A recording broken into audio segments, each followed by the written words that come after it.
The main character was the strongest player, worthy of godhood. Yet, he decisively rejected his ascension. Instead, he triggered a reversal of time and space. The evil gods were stunned. To them, divinity meant infinite power, endless strength, an eternal lifespan, the power to rule the entire universe.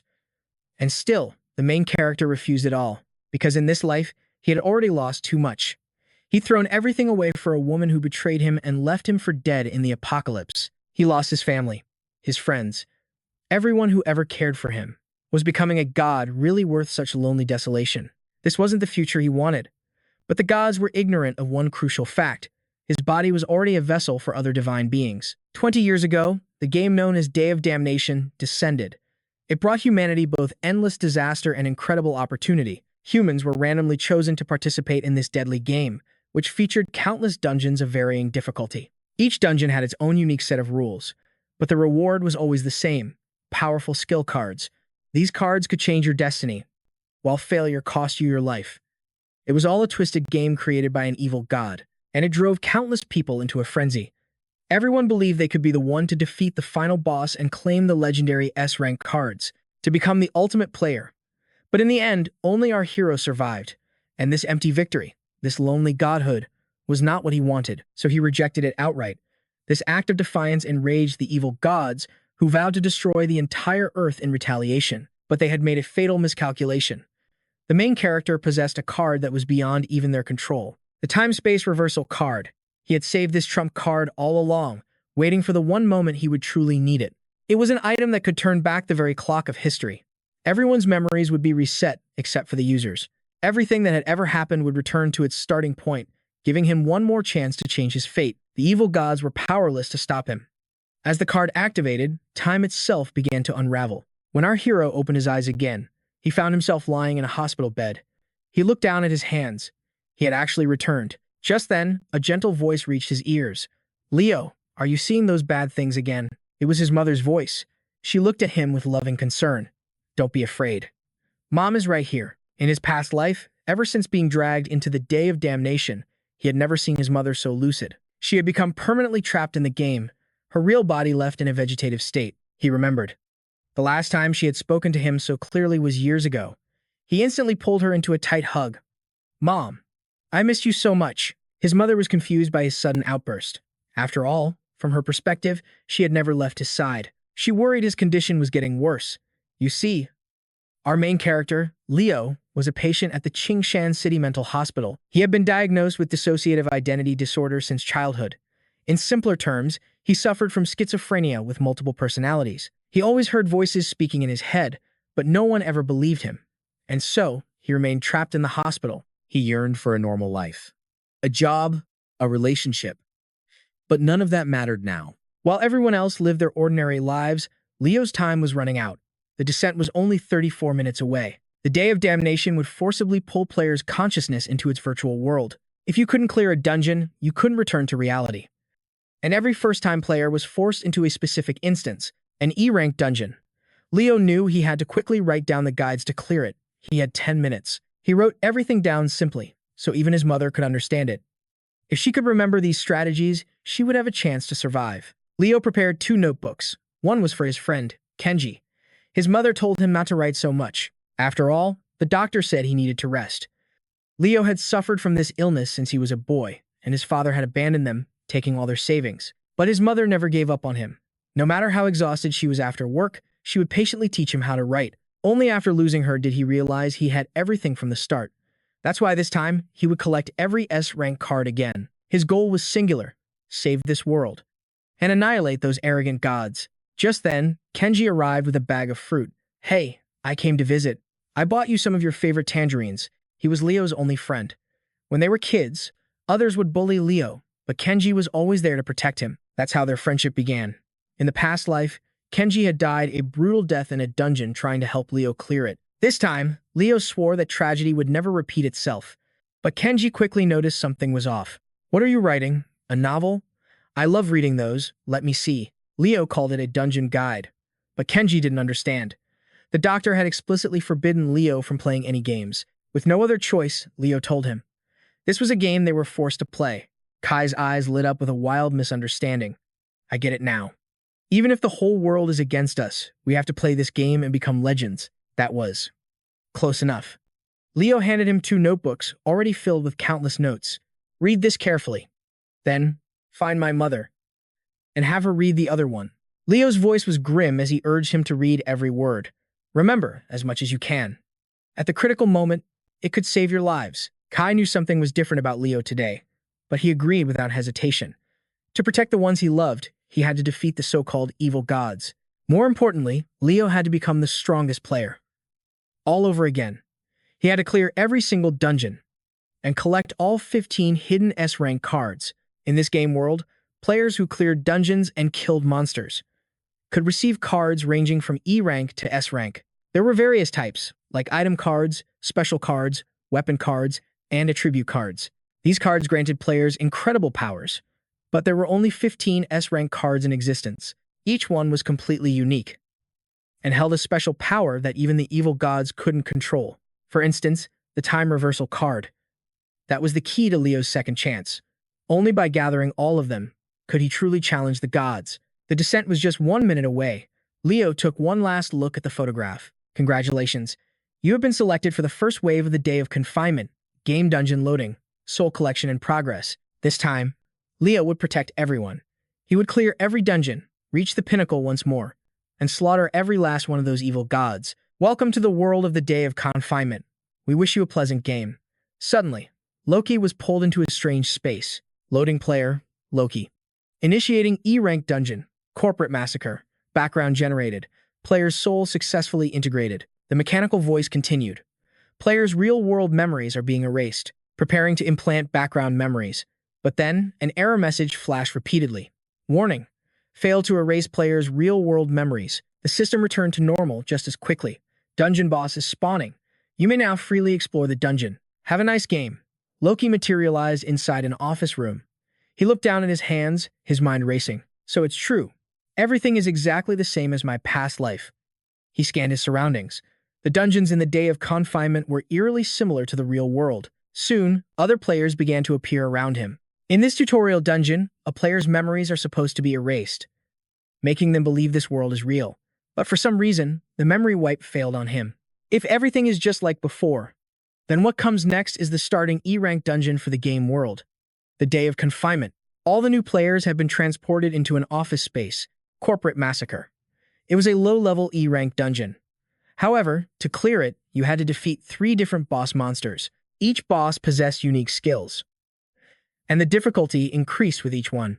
For a complete beginner, this dungeon was a death trap. Loki raised his hand, commanding the system interface. System. Open my attribute window. Player Loki's character attribute window has been opened. All his information appeared before him, including his name, level, and race. Loki stared at the screen grimly. His attributes, skills, and items were all at 0. Right now, I'm just another level 1 player. Trying to kill 3 bosses like this is impossible. First, I need to activate my player attributes. His eyes locked onto a strange item, Unknown Blessing. What kind of item is this Unknown Blessing? This must be connected to how I kept my memories from my past life. He pressed the button on the screen. But the most urgent task was getting the stats needed to beat the first boss. Let me think. What's the best way to break this situation? An idea suddenly flashed through Loki's mind. Ah, that's it. I remember this dungeon has a hidden side quest. If I can get the attribute card from that quest and plan carefully, clearing this won't be too hard. He placed his hands on a desk, getting his bearings. The dungeon starts at 11 o'clock, which means I still have a few minutes. There's still time. He took off in a sprint, but another issue was bothering him. It was the voice he heard right after he was reborn. That same voice had echoed in his ears since childhood, like a hallucination. But this time, he understood its meaning more clearly than ever. What they said this time was about saving the earth and defeating the evil gods. If we want to defeat those evil gods, we have to join forces with him to do it. If time resets and we can keep our memories of this life, then next time, we can definitely defeat the evil gods with him. No, perhaps his return to the past can awaken those of us without memories. What on earth did they mean by that? What in the world? Does this mean I can't just use the power of the 15 S-class cards, but I can make their strength my own? Kai raced toward the sign for the men's restroom. He stepped inside, glancing at the closed stalls, but pushed the thought aside. Kai looked up at one particular stall, his mind made up. This is the place. First, I need to clear this hidden side quest and claim the reward chest. Just then, a system notification appeared. You have reached the special coordinates, activating a hidden side quest. Hidden quest, the secret of the men's room. With the quest confirmed, he kicked the door wide open. The system's objective appeared. Now, it was time to get to work. A small monster, its body glowing faintly, looked up at Kai. It sat on a large chest, staring blankly. The secret of the men's room had been revealed. The urban legend, the cowardly ghost, had been found. It snapped its head toward Kai with a fierce growl, but he wasn't scared. He threatened it right back. Get out, now, or I'll snap your head off. At his words, the creature flinched back in terror. The cowardly ghost started crying as it fled the restroom. Wah! A notification flashed. You have defeated the legendary monster, the cowardly ghost. Its treasure chest now belongs to you. Kai turned, watching the direction it fled. So that was the famous urban legend. It was guarding the hidden reward chest. And it was an incredibly weak monster. All you had to do was scare it, and it would run for the hills. Kai then focused on the chest. Mysterious treasure chest. Inside, it could hold a great reward or a terrible fright. Unfortunately, you don't have the key. Without a word, he stomped his... The chest was smashed beyond recognition. The mysterious treasure chest has been damaged. He tossed aside the splintered wood and grabbed the items he needed. That missing key detail probably tricked countless people into giving up. If you just ignore the fear and the system's rules, this is a super efficient quest even a newbie could clear. I've found it. Kai examined the cards in his hand. From the chest, you've received an E-rank stamina card, an E-rank agility card, and an E-rank strength card. 3 basic attribute cards. With these, I can finally activate my player attributes. The moment he commanded it, a brilliant blue light engulfed his entire body. Use. You have used the attribute cards. Your stamina, agility, and strength have been successfully upgraded. Attribute. Level 1 agility has been acquired. Limit level 5 and below. Attribute level 1 strength has been acquired. Limit level 5 and below. Attribute level 1 stamina has been acquired. Limit level 5 and below. Kai clenched his fist, a grin spreading across his face. The boost is small, but it's definite. And now, I have enough power to face those 3 bosses. Kai's information panel appeared again. His stats had all risen by 1 level. His eyes gleamed in the dark. Just by using those cards to activate the game interface, he had become an official player. Even a level 1 attribute was something no ordinary human could fight. Kai punched the wall with his bare hand. A crater appeared on impact, cracks spiderwebbing outwards. He pulled his fist from the wall as a wisp of smoke drifted up. With my current stats, plus the combat experience from my past life, clearing this first dungeon should be relatively easy. But this isn't nearly enough. I have to defeat them and protect this world from total destruction. I need to use every advantage I can get. The power from the owner of that voice I keep hearing. I want that power, too. His gaze fell on the small notification still hovering in the air. This is something I have to figure out first. Kai suddenly spoke into the empty restroom. Hey, the voice that gave me this blessing. Are you the master of all those voices? Answer me. He felt a little embarrassed and let out a forced laugh. Haha. Well, even if I ask, it's not like you're going to answer me, right? Suddenly, a voice replied, making Kai jump. He spun around, and his eyes landed on them. Outside the door, a massive black shadow appeared, instantly blotting out the light and plunging the room into darkness. He felt a surge of panic as he was thrown into the dark. Then, ghostly white figures surrounded Kai as a voice spoke again. We have always been watching you. Kai raised his hand, demanding, Who are you? Did you give me this blessing? Why did you help me? They didn't answer, only offering a cryptic sentence before vanishing. It was merely a small test. If you truly desire our help, you must first show us your worth. Before they left, one of them dropped a final reminder, go and fight. The time is almost here. Kai clenched his fists, his face turned upward. I need your power, so I will prove my worth to you. Just you wait and see. A cold, mechanical sound echoed. Ding! The countdown is about to end. The boss has appeared, and conquest mode has been initiated. Welcome to the prison world. The current challenge is the E-rank dungeon, Office Massacre, Player's Boss. Something wicked is coming. Players, brace yourselves. 2 crimson warning lines flash into view. Warning. Any player outside the designated area when the timer hits 0 will be considered a mission failure. The countdown begins 59 seconds. The clock is ticking down. 48 seconds. Loki sprints back toward the starting point. Less than a minute left, but with my agility stat, I can still pull this off. 39 seconds. If I can just make it through the main doors, I'll be safe. But just as he nears the goal, 2 figures emerge from the building. seething with frustration. 18 seconds. What the hell is this stupid timer? One of them yells. I despise games like this. Let me out of here. If you don't, I'll tear this whole damn place down. Loki dashes past them. It's useless. Of course. No matter the situation, there are always fools who can't grasp reality. Just as the countdown hits 0, Loki makes it safely inside. The two men outside are instantly obliterated in a violent explosion. The survivors inside stare in horror at the blood splattering across the glass. What in the world just happened? Was it because of the countdown? Is any of this even real? Loki stands tall, calmly gazing at the carnage outside. In this death game, if you don't follow the rules, you die. It's that simple. Suddenly, the heavy doors begin to seal shut. Look, the doors are closing. Someone screams. What's going to happen to us now? Just then, a new system alert appears for everyone. Alert, the stage boss is about to appear. All players find any available weapons immediately. Prepare for combat. An E-class monster. A cleaning crew. They trapped us in here just to fight a boss. What kind of twisted game is this? Let us out of here. Ahead, a group of figures materializes, accompanied by a sinister, cackling laugh. Hey, hey, hey. Loki recognizes them instantly. They're here. The first boss has arrived. The objective of this E-class dungeon is to defeat every boss that appears. The leader of the cleaning crew speaks, its voice grating. Time to take out the trash. Let the cleanup begin. Hey, hey, hey. Two system windows pop up, displaying their information. Cleaning crew, captain, level 2. And a normal janitor, level 1. Someone in the crowd scoffs. Just an E-class monster rating. You call these things monsters? He cracks his knuckles, a loud pop echoing in the room. If this is just a game, he grins. I wonder how many punches this little boss can take from me. Don't worry, everyone. Once I'm done with these clowns, I'll get us all out of here. But Loki offers a calm word of warning. Don't go, Loki says. You can't judge them by normal standards. Don't be reckless. He observes them closely.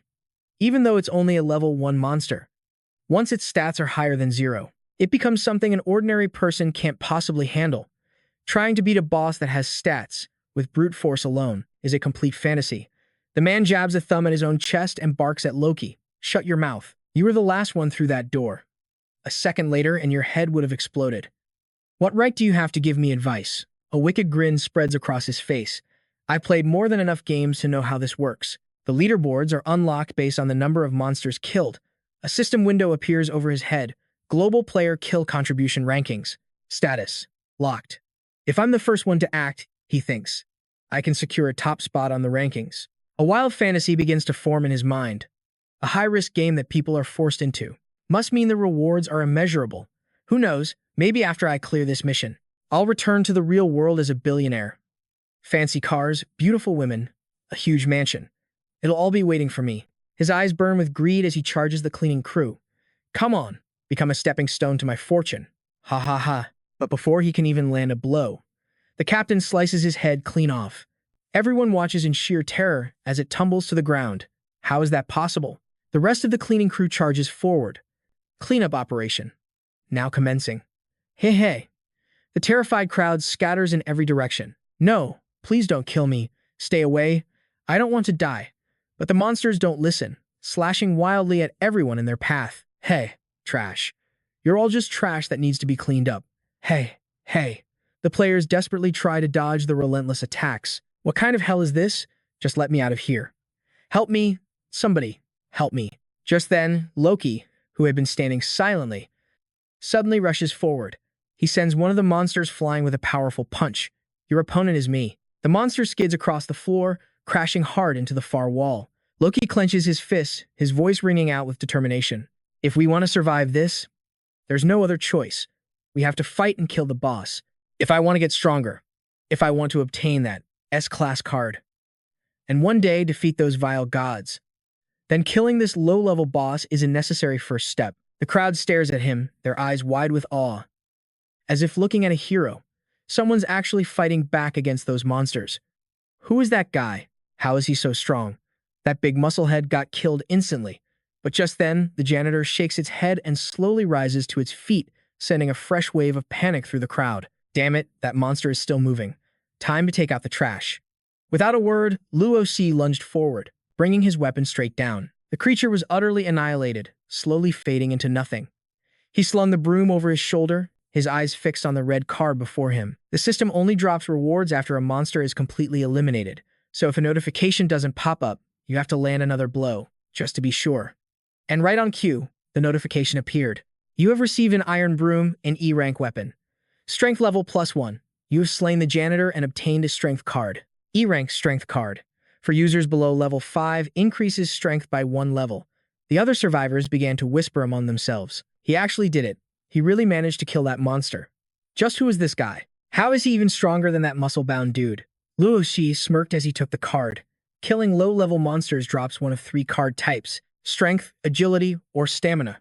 Right now, I'm seriously lacking in every stat, so at this point, any card is a good card. As Luo Xi used it, the card dissolved into particles of light. Card used. Strength level 1 has increased to strength level 2.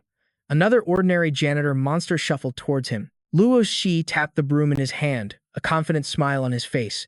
In this sealed world, once you awaken an attribute, even a single level difference is enough to completely dominate your opponent.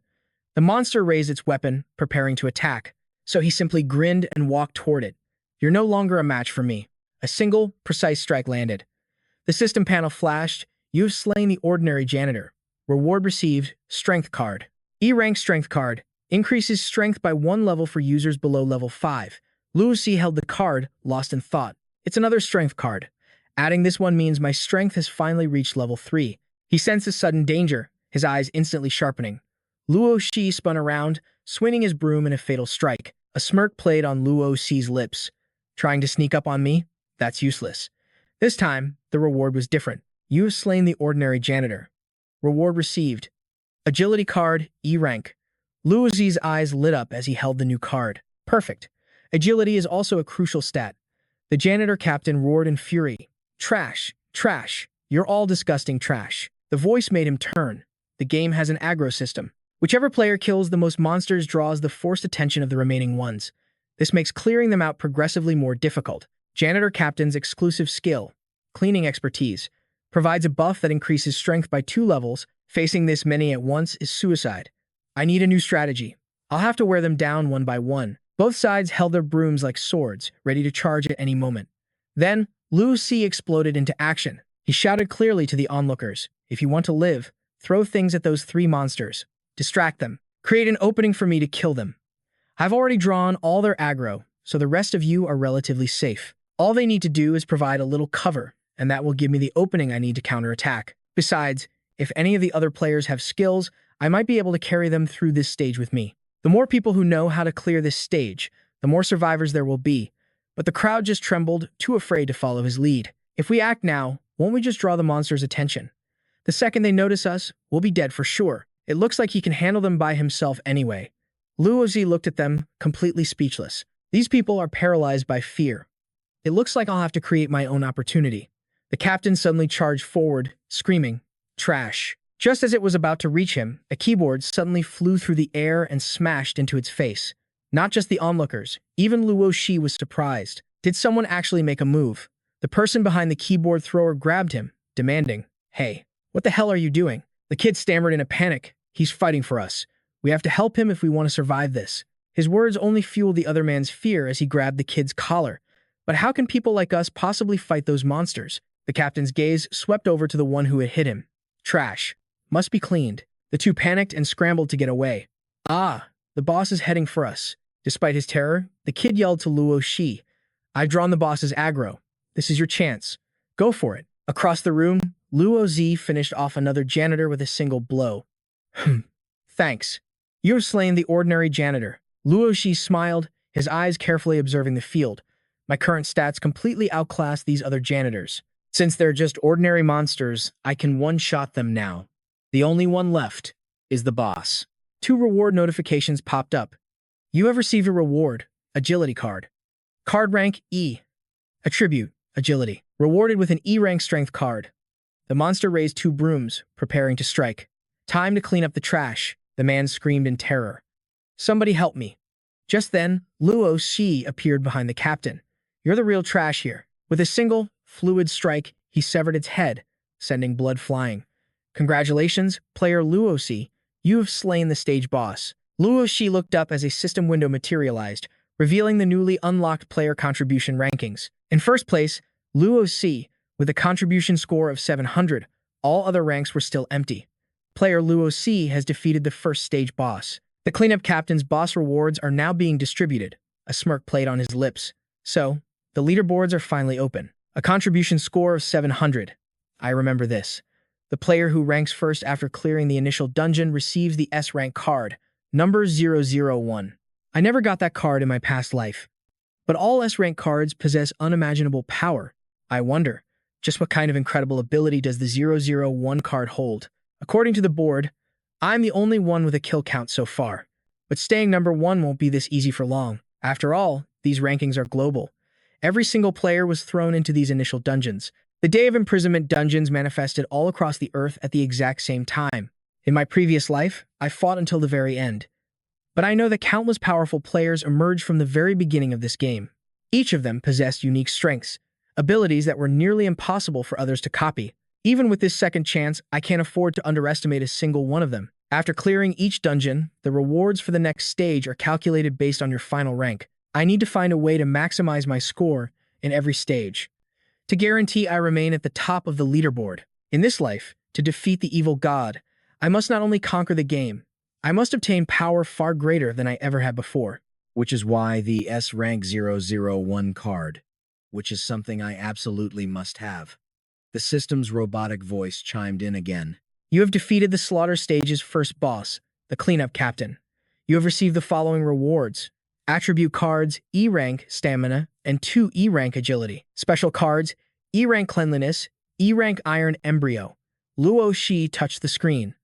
Finalize boss battle rewards. It actually dropped an iron embryo card. I really lucked out this time. This card creates a weapon based on the user's personal aura. The card's information immediately appeared. Iron embryo, E rank special card. Upon use, this card will form an exclusive E rank iron weapon based on the user's aura, with a certain probability of creating a special weapon. His mind immediately flashed to the ultimate weapons, the legendary sword, known as the King of 100 Arms, and its counterpart, the saber. Let's hope my luck is good. Just then, Luo's eyes gaze met the man he'd saved, who flinched, startled by the sudden attention. He doesn't look particularly brave. But at the most critical moment, he still stepped forward to help. He can assess the situation and has the courage to act. Those are the essential qualities of a top-tier player. If he becomes a real player, he could become a valuable asset down the road. Luo Shi walked over to him. Thanks for drawing the boss's attention earlier. The man scratched his head sheepishly. Well, you were the only one who could actually kill that thing. If you had gone down, all of us would have died for sure. So helping you was really just helping myself. Luo Shi unexpectedly held out 3 cards. You're a smart guy. These are for you. They'll be very useful. Stamina and agility will awaken your player attributes, while cleanliness can remove negative status effects from mental distress. The man waved his hands frantically, refusing the offer. Shouldn't you use these? They would have a much greater effect on you. Luo Shi simply pushed the 3 cards into his chest. At that crucial moment, if you hadn't created a distraction, I would have been in real trouble. You've earned this. He then gave the man instructions on how to use them. Now pay close attention, and do exactly as I do. The second stage is starting. First, I need to increase my attributes. As Luo Shi used a card, it slowly dissolved in his hand. A status window appeared before him. Player Luo Shi. Strength, level 4. Agility, level 4. Stamina, level 1. The other man caught on immediately. Oh, I get it. A brilliant blue light suddenly enveloped his entire body. Is this what an attribute boost feels like? I feel so much lighter.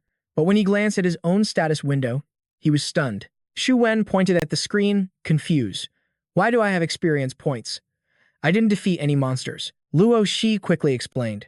Because you attacked the boss, you received assist experience after I killed it. Plus, every time a player levels up, they also receive a boost to their attributes. That's not a small amount. Of course, you don't get enough cards to boost your attributes that much. Shu Wen looked at him doubtfully and asked, So, what level are you now? Luo Shi answered calmly, level 4. Hearing this, Shu Wen was ecstatic. Level 4? That's incredible. He glanced back at his own status window. Luo Shi held the glowing iron ingot, lost in thought. In my past life, I never received a random card like this. I wonder what kind of weapon my aura will forge. The iron ingot suddenly trembled, then rapidly began to stretch and transform. From a small lump of iron, it morphed into the Azure Blade, a sword-type weapon, currently at E rank. The sword came with an exclusive skill, a skill effect, and a special attribute. Luo Shi admired the blade in his hand. Not bad at all. To think it could form a sword-type weapon with a skill effect, that's an extremely rare existence. Even though it's only E rank now, once its skill is fully activated, its combat power will be on par with a C rank weapon. Shu Wen stared at the azure blade in astonishment. A sword this powerful, and you just call it not bad. No wonder this guy is strong enough to slaughter all those monsters. Hearing this, Luo Shi sank back into his memories. In my previous life, my weapon was the S-rank Flame Dragon's Shadow. Compared to that, this azure blade has a long way to go. But luckily, it can grow. In the future, it can gain many more attributes. Just then, the door slowly creaked open. Congratulations on clearing the first stage. The cleanup squad has been deployed. The second stage, the staff cafeteria, is about to begin. All players, please proceed immediately to the second floor canteen to participate in the second stage. After the countdown ends, any player who has not reached the designated location will automatically be considered a failure. Countdown, 4 minutes and 59 seconds. Hearing the announcement, he thought to himself, this is exactly the same as in my past life. Back then, I was just a rookie, but far more ruthless than I am now. Luo Shi turned to Shu Wen and offered, do you want to come with me? He jumped, stammering in shock. Me? Can I really? Luo Shi explained calmly, I need someone intelligent. It'll help me clear the upcoming stages and handle future matters. You'd be a useful asset. Shu Wen's face lit up as he eagerly agreed. I'll follow you. Luo Shi gave a slight nod. Then let's get going. Seeing this, the people behind them began to plead. Master, take me with you. I swear I won't slow you down. My family is loaded. When we get back to reality, I can give you 1,000,000. Hey, handsome, I can help you with anything. Just take me along. But another group brazenly blocked Luo Shi's path. Brother, you're clearly strong enough. Why can't you just take all of us with you? If you have the power, you should save people. Acting like this is just selfish. Aren't our lives worth anything? A terrifying killing intent exploded from Luo Shi, his eyes glowing crimson. If you block my path again, I won't hesitate to treat you like monsters. The group blocking his way turned pale with fear. The entire crowd instinctively parted, creating a path for Luo Shi. The two who had blocked him watched his retreating back and whispered, that look in his eyes. It was terrifying. Shu Wen glanced back over his shoulder. Aren't you going to take them? Luo Shi replied indifferently. I already killed the boss. I've already saved their lives once, but they don't have the courage to fight. Bringing them along would just be a liability later on. After all, I'm not trying to save everyone. I'm not some noble hero. In fact, I'm quite selfish. I just want to save the people I care about. Hearing this, Shu Wen didn't judge him. Instead, he understood. I get it. I'll do my absolute best, so I don't become a burden to you. Luo Shi nodded in approval. Good. The next boss is the chef. There's a chance of some mental contamination. If you can't handle it, use a purification card. Shu Wen's face went blank as he processed that. Mental contamination, a monster's debuff skill. The two of them entered the cafeteria, and the system panel appeared. You have successfully arrived at the staff cafeteria. Please choose a seat as soon as possible to participate in the second stage. Shu Wen nervously scanned the room. It smells pretty good. I don't think there are any debuff effects yet. Suddenly, a chef holding a massive cleaver appeared. There's still a minute left. He yelped, scrambling backward. What? What is that? Luo Shi explained with a faint smile. That's the executioner for those who arrive late. Shu Wen quickly ran to his side. I get it. It's like how your head would explode if you didn't enter the office area at the start. Luo Shi casually sat down at an empty table. Just sit here. Shu Wen hesitated. But the distance from the first floor office to the second floor canteen isn't far, so no one should be late, right? Luo Shi's expression was grim as he replied, if they could make the right choice quickly, then of course it's fine. But most people hesitate, weighing meaningless options. They wait until the last possible second, only to choose the one correct path they were too afraid to face from the beginning. 52 seconds on the clock. Panic erupted as everyone scrambled for their lives.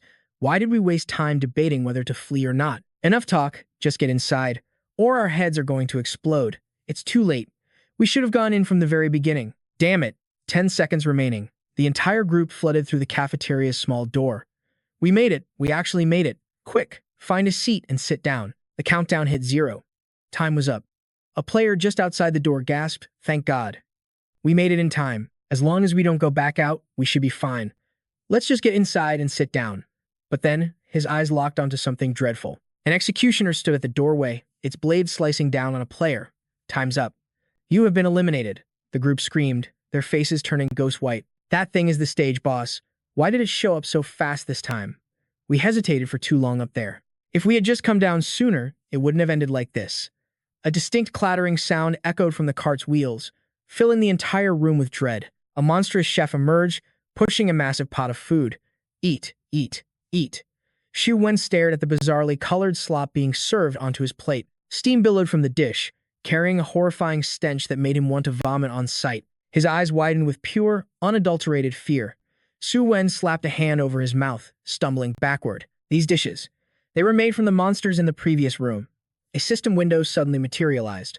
A special scenario had been triggered. All players who look directly at the food will receive the mental corruption debuff. Strength, minus 20%. Agility, minus 20%. Spirit, minus 30%. He couldn't believe it. A debuff. It's a real debuff. All three of my stats are dropping at the same time. Clearing this stage is going to be even harder now. Luo Xi looked at the food on his table, a cold sweat dripping down his face. But the difficulty didn't stop there. Player meals have been distributed. Eat quickly. No waste will be permitted. A red warning message flashed. Any waste will be met with the chef's special blessing. If the meal is paused, spirit will continue to drain, decreasing by 10% every minute. Warning, if a player's spirit drops to 0%, they will suffer a mental breakdown and be eliminated. You have 7 minutes remaining. Make your decision. Xu Wen covered his mouth, fighting the urge to throw up. Wasting it means death. But not eating it also means death. So, does that mean we have no choice but to eat it? But how can anyone eat something like this? The second stage is so much more terrifying than the first. Is this where it all ends for me? But then, Luo Xi smiled calmly and spoke up. While it's true, this stage is much harder than the first. I know another way we can clear it. Xu Wen was floored. In a situation like this, you actually have a plan to get through? Whatever you need from me, just say the word. Luo Xi's face grew stern. For now, just sit still and wait. If your spirit drain becomes unbearable, remember to use the purification card to remove the debuff effect. Stay conscious. I will call on you when I need you. The system panel updated. Mental corruption is ongoing. Player spirit is declining. Current spirit level is now at 70%. All players are weakening. Time remaining, 6 minutes and 59 seconds. A blue-haired girl's face turned pale. Just looking at this stuff is draining all my energy. If we don't finish eating within 7 minutes, we're all going to go insane. The player opposite her trembled. Do we really have to eat this? Luo Xi thought to himself. Once the mental corruption debuff weakens everyone's stats, confronting those 4 monster chefs head-on will be practically impossible. Therefore, the conventional strategy for stage 2 is to eat the meal, lowering the chef's guard. Then everyone must use that opportunity to launch a coordinated attack and clear the stage. However, that method only yields the most basic points and rewards. A new notification popped up. Player Luo Xi has received an unknown blessing. You are now immune to mental corruption. Player Luo Xi's current spirit is 100%. It was just a small trick. A voice from his memory spoke. If you want our genuine help, you must first show us your value. He was shocked. Could this be the small trick he mentioned? Is this their blessing? These kinds of mental attacks. They don't work on me anymore. This is incredible. Now I can clear this game using the high difficulty hidden routes I remember from my past life. This way, I won't just get a high score and secure my player rank. I'll also receive the highest possible rewards. At that moment, a man with purple hair smacked his plate away. I'm not eating it. I refuse. I would rather die than eat this filth. Xu Wen was shocked. Did his spirit break already? Luo Xi nodded. It did. The human spirit is far more fragile than any numerical value can represent. If a person's psychological tolerance is too weak, they can't resist the mental corruption. The man began to laugh maniacally. But if I can't pass, then all of you are coming down with me. Ha ha ha ha. But just then, a brutal slap sent the man crashing to the floor. The monster's eyes bulged with rage. If you won't eat, then you will die. Groaning in a pool of his own blood, the man refused. I won't eat. I won't eat it. The creature grabbed the purple-haired man by the head and began dragging him toward the kitchen. The purple-haired man just kept laughing maniacally. I won't eat. I won't eat. Ha ha ha. Then, a piercing slam of a door shattered the silence. Fear gripped everyone in the room. Was this the price for refusing to eat? But who could possibly stomach a meal like that? Only 6 minutes remain on the clock. Would they all suffer the same gruesome fate? The system message flashed red. Warning, no players have consumed their meal. All players' mental fortitude will decrease by 10%. Alert. All players' soul integrity is now at 60%. Consume your meal immediately to recover. Despair washed over the remaining players. The clock ticked down. 5 minutes and 59 seconds. That's when Luo Si rose to his feet. He knew the hidden rule to get a high score on this stage. It involved breaking the normal, safe route to trigger a higher difficulty mode. Then, he would conquer the challenge that followed. It's time to put my plan into action. He smashed his bowl of food onto the ground. There's no way I'm eating this. Step 1 to unlocking the hidden rule was complete. Activate the high difficulty mode by getting the attention of a monster chef. A system alert immediately rang out. Warning, you have drawn the attention of a chef. Probability of death has increased to 80%. The enraged monster chef stormed out. What do you think you're doing? You won't eat? Then I'll just stuff your head into my slop bucket. A smirk played on Luo Si's lips as his hand fell to his sword. Step 2. Unlock the hidden rule by invoking the system's aggro and slay one of the monster chefs. With a single, powerful strike, he cleaved right through the monster's neck. Its head flew from its shoulders in an instant. Luo Shi's gaze was like ice. As the creature's head hit the floor, he coolly sheathed his blade. The system chimed once again. You have slain the level 3 serving chef. You have acquired 2 attribute cards. Physical strength, E rank card. Physical power, E rank card. A cold thought crossed Luo Shi's mind. Now, the real slaughter of Stage 2 begins. Player, Luo Shi. Strength, level 5. Agility, level 4. Stamina, level 2. A new system alert appeared. Warning number 1. You have slain a chef. The enmity of the 3 remaining chefs has increased to 100%. Warning number 2. You have activated the hidden rule. Preemptive strike. All chefs will now cease attacking other players and focus their entire power on eliminating you. Notification 3. All points and rewards you gain from monster kills are increased tenfold. Luo Shi smirked. This was it. The high difficulty hidden rule of the second stage, preemptive strike. The level 3 fish chef has entered a berserk state. The level 3 fruit chef has entered a berserk state. The level 3 vegetable chef has entered a berserk state. He quickly assessed the situation, discarding the conventional strategy for clearing the stage. First, he would intentionally kill one chef, drawing the aggro of all the others and making himself their one and only target. Because all their firepower would be focused on him, his chance of dying would skyrocket, but it would preserve his allies' strength for the real boss. He needed to maintain distance to avoid being surrounded or injured. He would use their focused rage to prepare for what came next. Now that all the monsters were targeting him alone, he no longer needed any other bait. One of the monsters teleported right behind him, a smug look on its face. And you can't escape me. I'll chop you to bits. A massive cleaver came slashing down, but Luo Shi met it with his sword. His cold eyes glared back at the creature. It just grinned. So you blocked my first strike. The vegetable chef activated its E-rank skill, Rapid Weeding. Let's see you handle this one. A confident smile touched Luo Shi's lips. It took the bait. He knew he wasn't strong enough to face the final boss yet. First, he needed to use these minions to activate the special skill of his Azure Cloud Sword. Their blades clashed in a flurry of sparks, neither gaining an advantage. The monster was shocked. This human.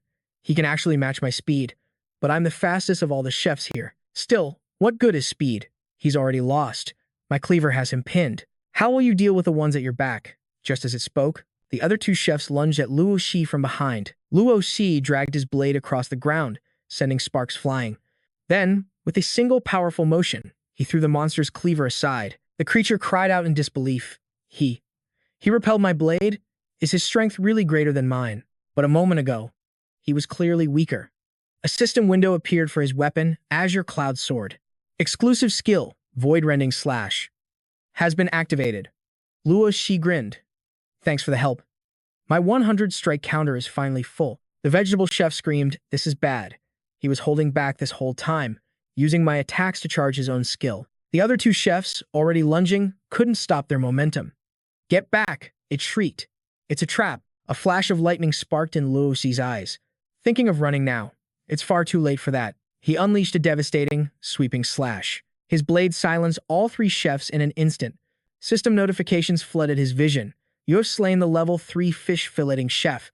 You have slain the level 3 fruit slicing chef. You have slain the level 3 vegetable chopping chef. He flicked his sword clean. Any opening you can see with your naked eye is just a trap I've laid for you. A series of chimes announced he'd received a Gradione stamina card. Seeing this, Xu Wen let out a huge sigh of relief. That was so intense. He won, so he had a plan from the very beginning. Suddenly, a new system window blazed to life. Warning. A player has successfully triggered the hidden rule. First strike advantage. This stage's boss, the head chef, has now entered a state of the head chef's rage has increased by 100%. All of the head chef's attributes have been boosted by level 1. He stared at the warning, stunned. What? What's happening? The boss's stats can actually increase? A hidden rule.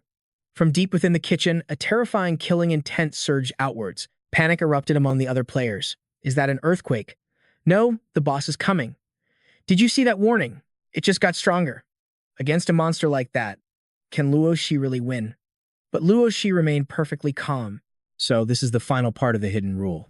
It can force the boss to appear early, but it dramatically increases the difficulty of clearing the stage. In return, the rewards and points for defeating it will also increase.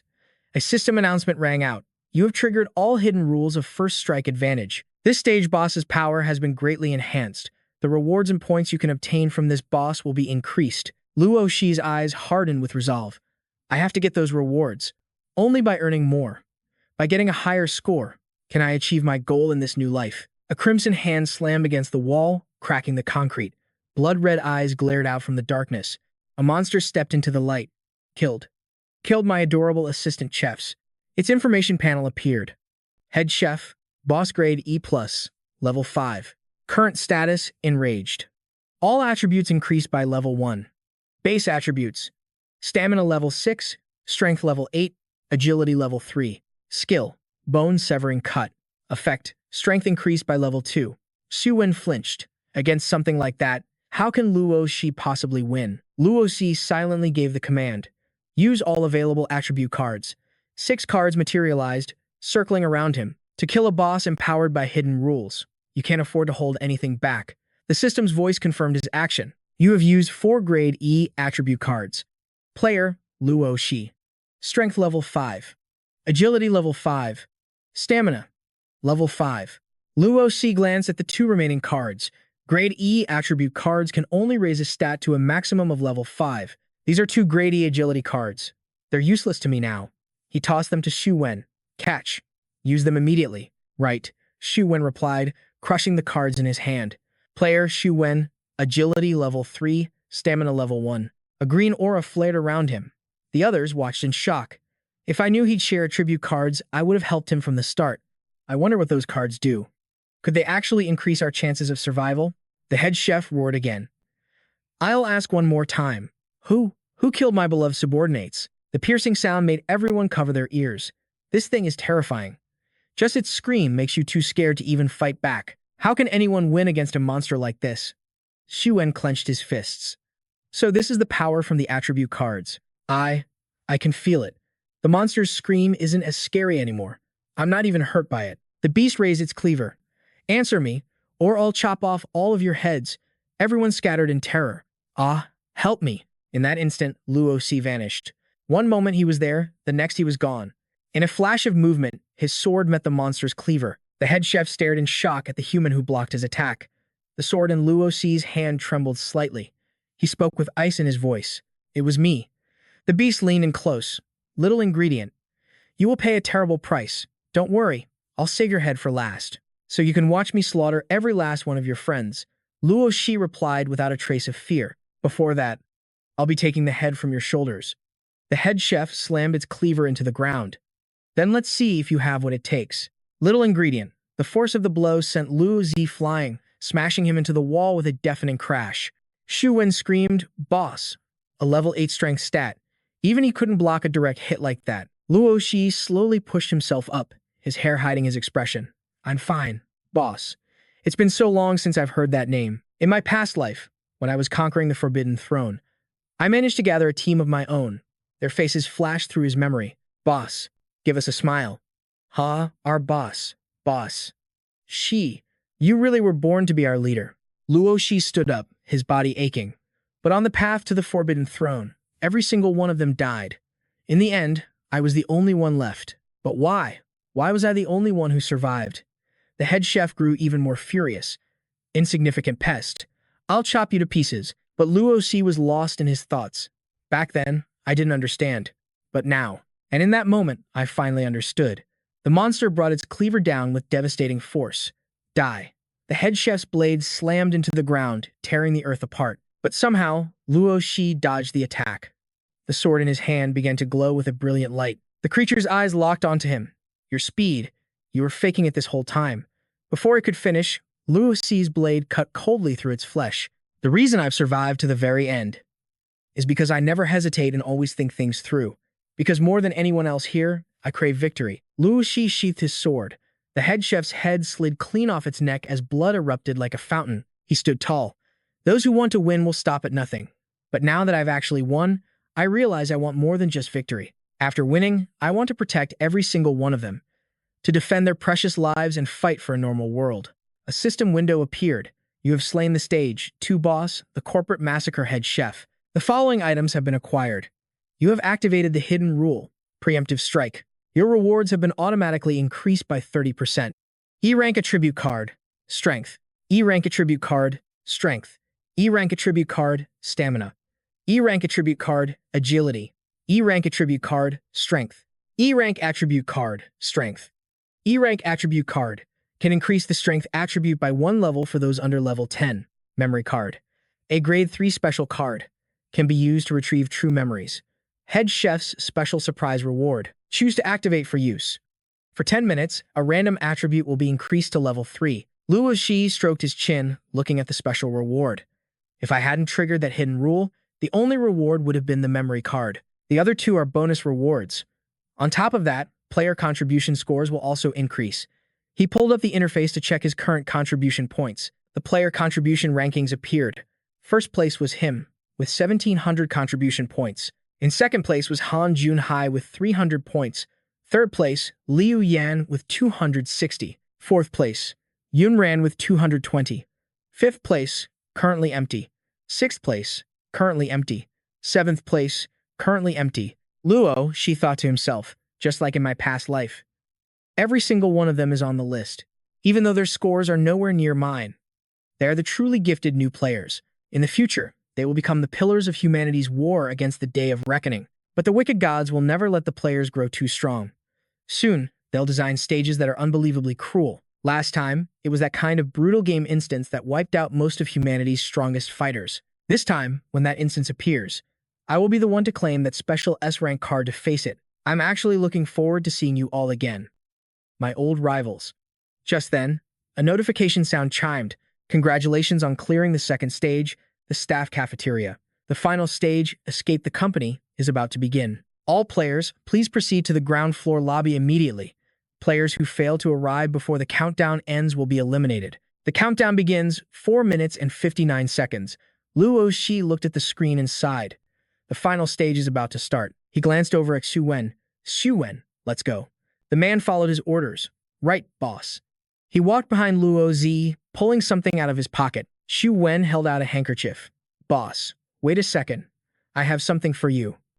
He offered the clean, white cloth to him. Luo Xi was confused. A handkerchief? Xu Wen explained, I couldn't help you, boss. But I found this on a dining table. You can use it to wipe your face. I know, I'm really useless. If only I were a little more useful, then maybe things would have been easier for you, boss.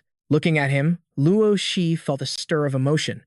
There are still good people left in this world. With that thought, he took it. No, you were very helpful. The man was moved. Boss. The scene shifts to a furious blue monster. They've already broken through the first 2 stages. They're about to reach us. A twisted, excited smile spread across his face. Don't hold back, everyone. Let's devour every last one of them. Once the countdown ends, any player not in the lobby will be considered a failure. Countdown, 4 seconds. Xu Wen's voice cut through the silence.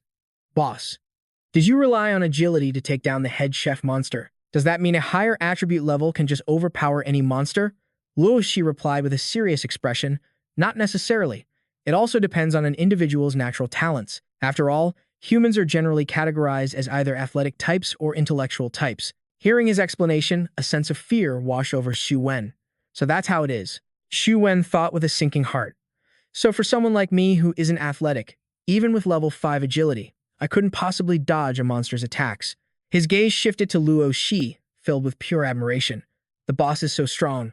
In the real world, he must have been some kind of special forces operator. Suddenly, Luo Xi stopped dead in his tracks. With a grave tone, Lian gave his orders to the dazed Zane. You stay here and wait for the others. Tell them not to even think about running. This is a critical hidden rule for the next gate. Attempting to escape is an automatic failure. Even if the main gate opens, you can't leave. Zane's jaw dropped. I stay here? But what about you, boss? Lian turned his back, already walking away. I'm going to handle the monsters at the next gate. They're too dangerous for you. Zane snapped to attention, filled with resolve.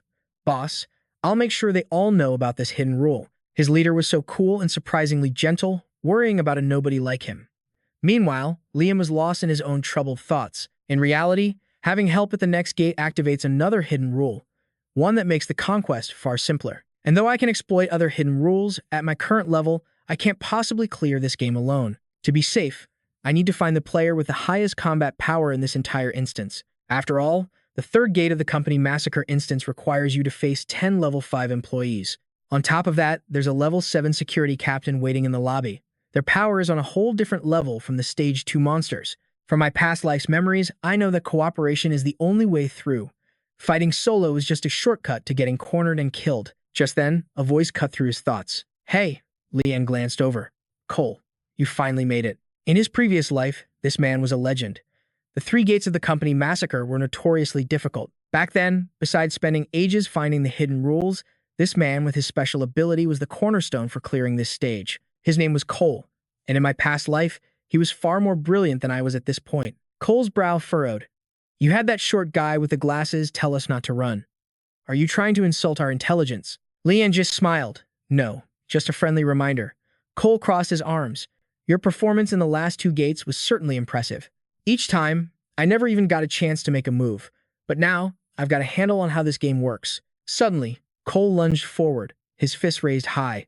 And I want to defeat you, fair and square. He came soaring down from above, letting out a wild battle cry. Liam met his charge with a calm expression. You're no match for me.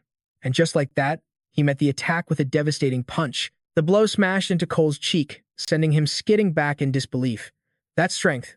It's not human. He wiped his chin, demanding an answer. It's a boost from the game, Lian calmly replied. You're not wrong. The next gate is incredibly difficult. If you agree to cooperate with me, I can give you these 3 attribute cards. Cole gritted his teeth, his eyes burning with fury. And what makes you think I would ever join forces with you? Lian said nothing, simply flicking a special memory card towards his face. This is why. Memory. An E-rank special card that can retrieve memories from reality. As it activated, a sharp pain shot through Cole's mind. This is. Another challenge in the company massacre is that it erases everyone's real memories. No memories means no weaknesses, and without weaknesses, it's impossible for players to truly unite. Lian's sharp eyes burn with a determination fueled by a bone-deep hatred. Those bastards, they understand humanity all too well. Luckily, the memory card can reawaken what the heart remembers. In my past life, I saw Cole's weakness in the real world. That's why I know he will agree to my terms. At that moment, Cole vowed to himself, I have to get out of here alive. Jade is still waiting for me on the outside. He looked up, his expression hardened with resolve, and agreed to the alliance. Can we really clear this stage? Lian brandished the cards. Without a doubt, Cole watched, awestruck, as the brilliant energy flared up before him. I, Cole, will never forget the kindness you've shown me. Lian walked towards the door. All I need you to do is hold off a few of the monsters. I'll handle the rest. Cole nodded. Right. Lian thought, activate cards, the E+ rank strength card, and the chef's surprise corn. Even if my strength jumps to level 7, I'm still no match for the next boss. I need to be at least level 9. That's the only way this will be a comfortable fight. Let's see what kind of boost this surprise corn gives me. Strength boost acquired. Duration, 10 minutes. Nice luck. Lian smirked, looking at the system's information panel. This gate is going to be simple now.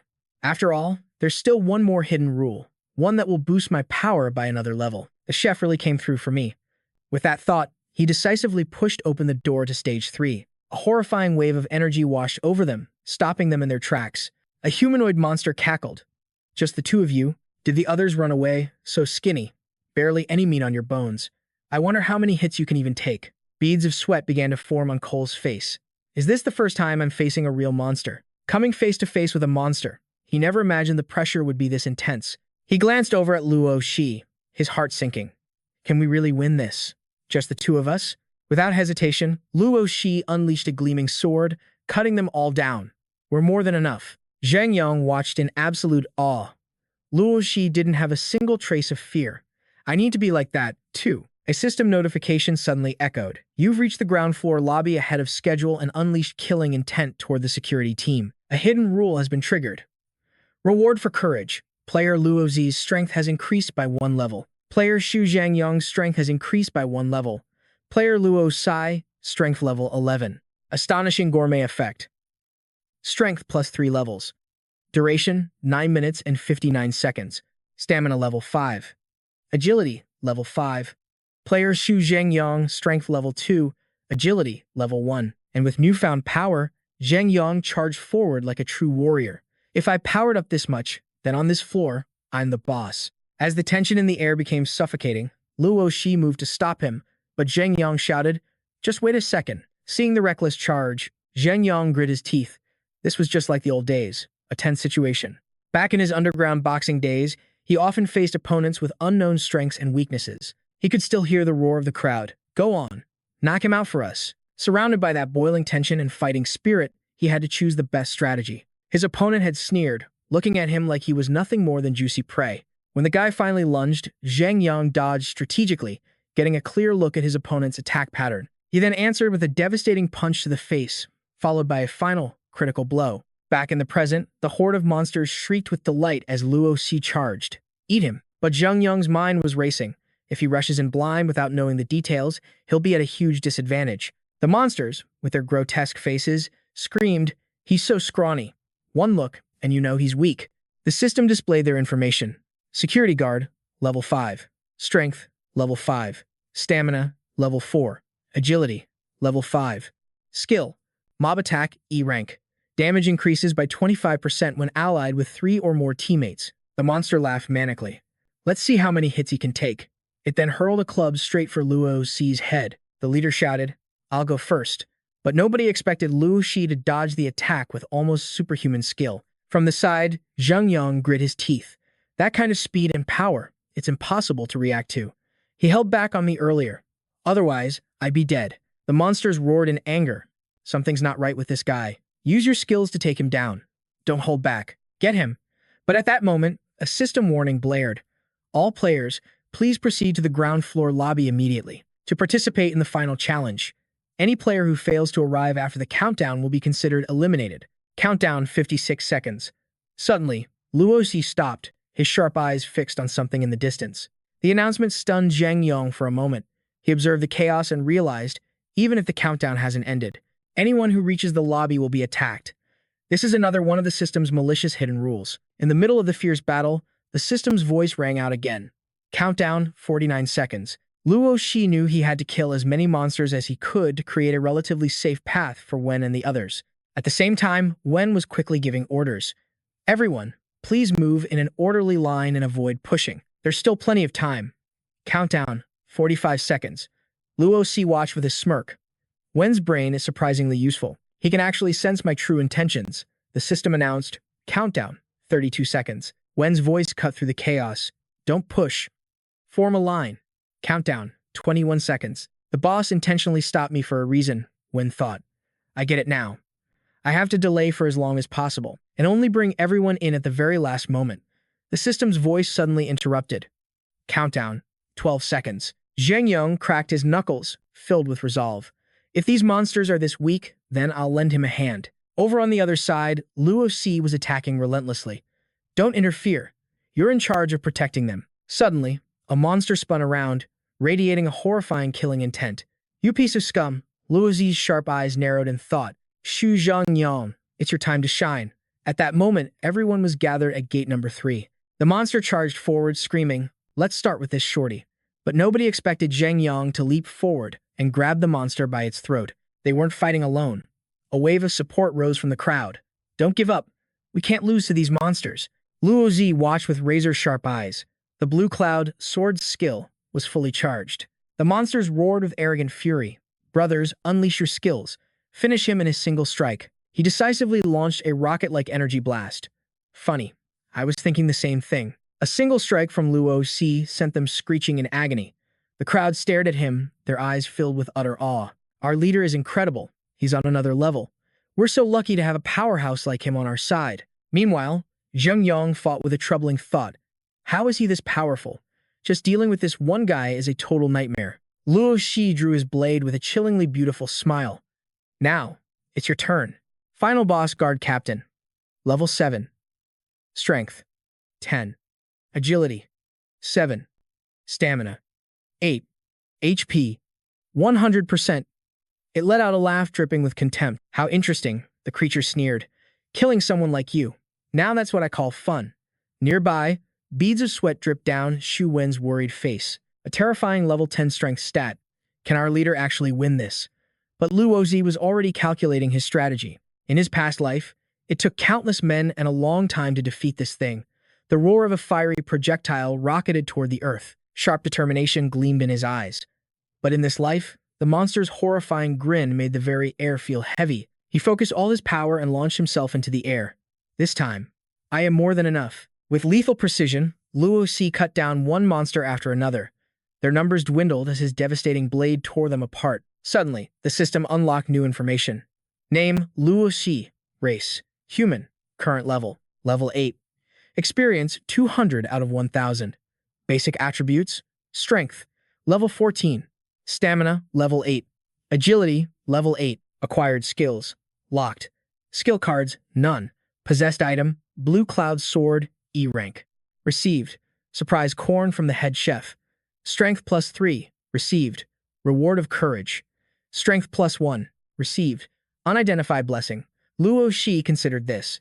The lesser monsters he just defeated had each dropped an E rank attribute card. With the boost from those 2 corn cobs, his strength could skyrocket to level 14, massively increasing his combat power.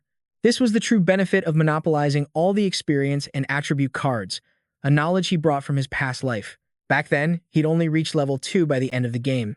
Suddenly, Shu Wen screamed, "Our leader, he's inhumanly strong." With a leader this powerful, we have to stick close to this absolute powerhouse, Luo Shi calculated.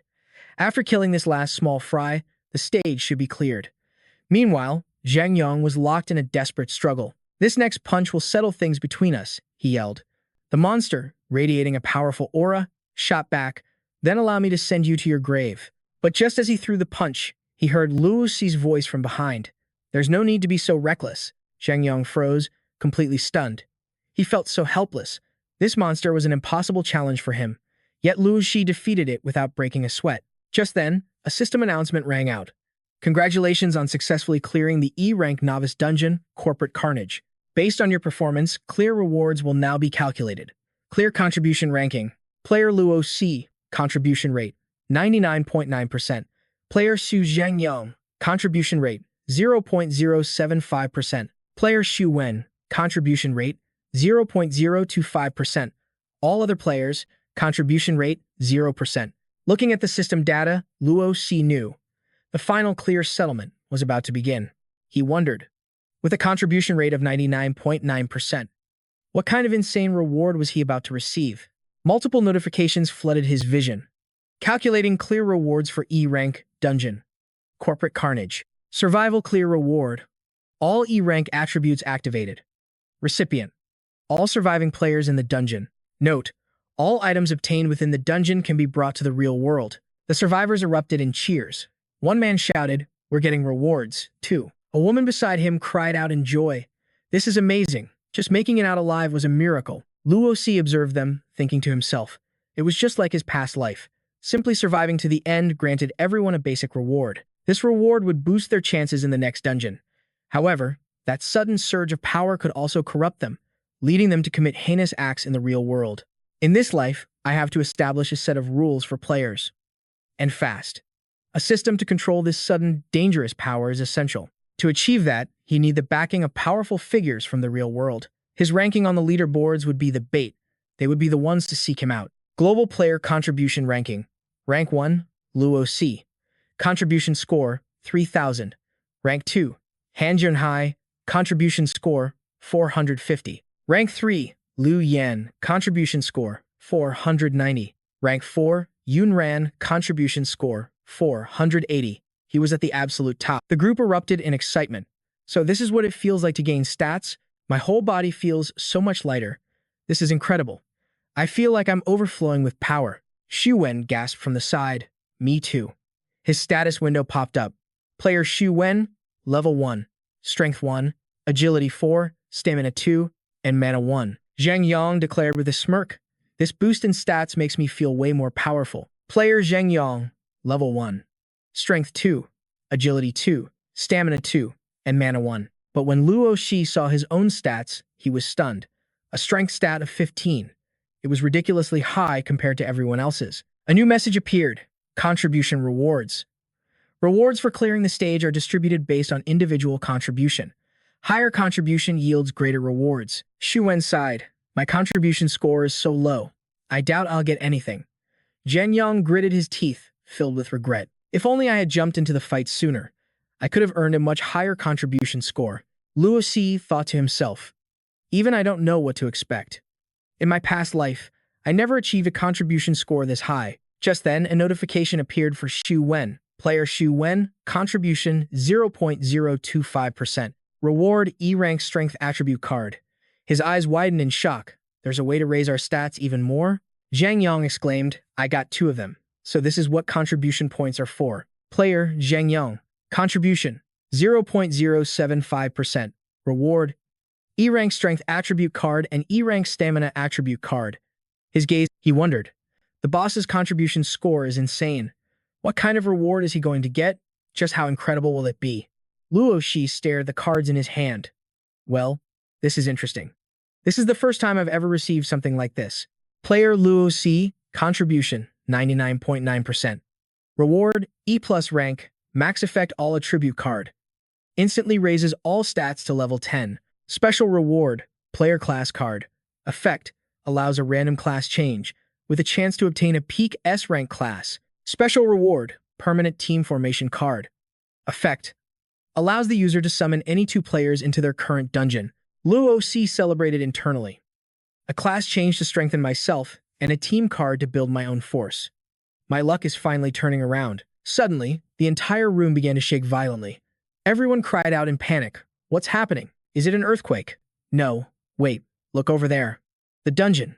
It's disappearing. Does this mean we can go back to the real world? Luo Xi answered calmly. Exactly. After clearing the game, we get to return to reality for a short break. But while we were inside this game, the real world underwent a cataclysmic change. Something is trying to destroy our world, and it created this death game to do it. Zhu Wen cried out, his voice filled with shock. This game was created by something? Zheng Yang was speechless. That's insane. Luo Shi raised his voice, addressing everyone. Listen up. You have to give it your all in the next dungeon. Clear the dungeons, kill the bosses, and gain power. We have to get strong enough to defeat those monsters and protect our world. Xu Wen looked uncertain. Protect it? Zheng Yang blurted out. That's a terrifying thought. A Crimson System alert blared across the world. Player Luo Xi has ranked number 1 on the global contribution leaderboard.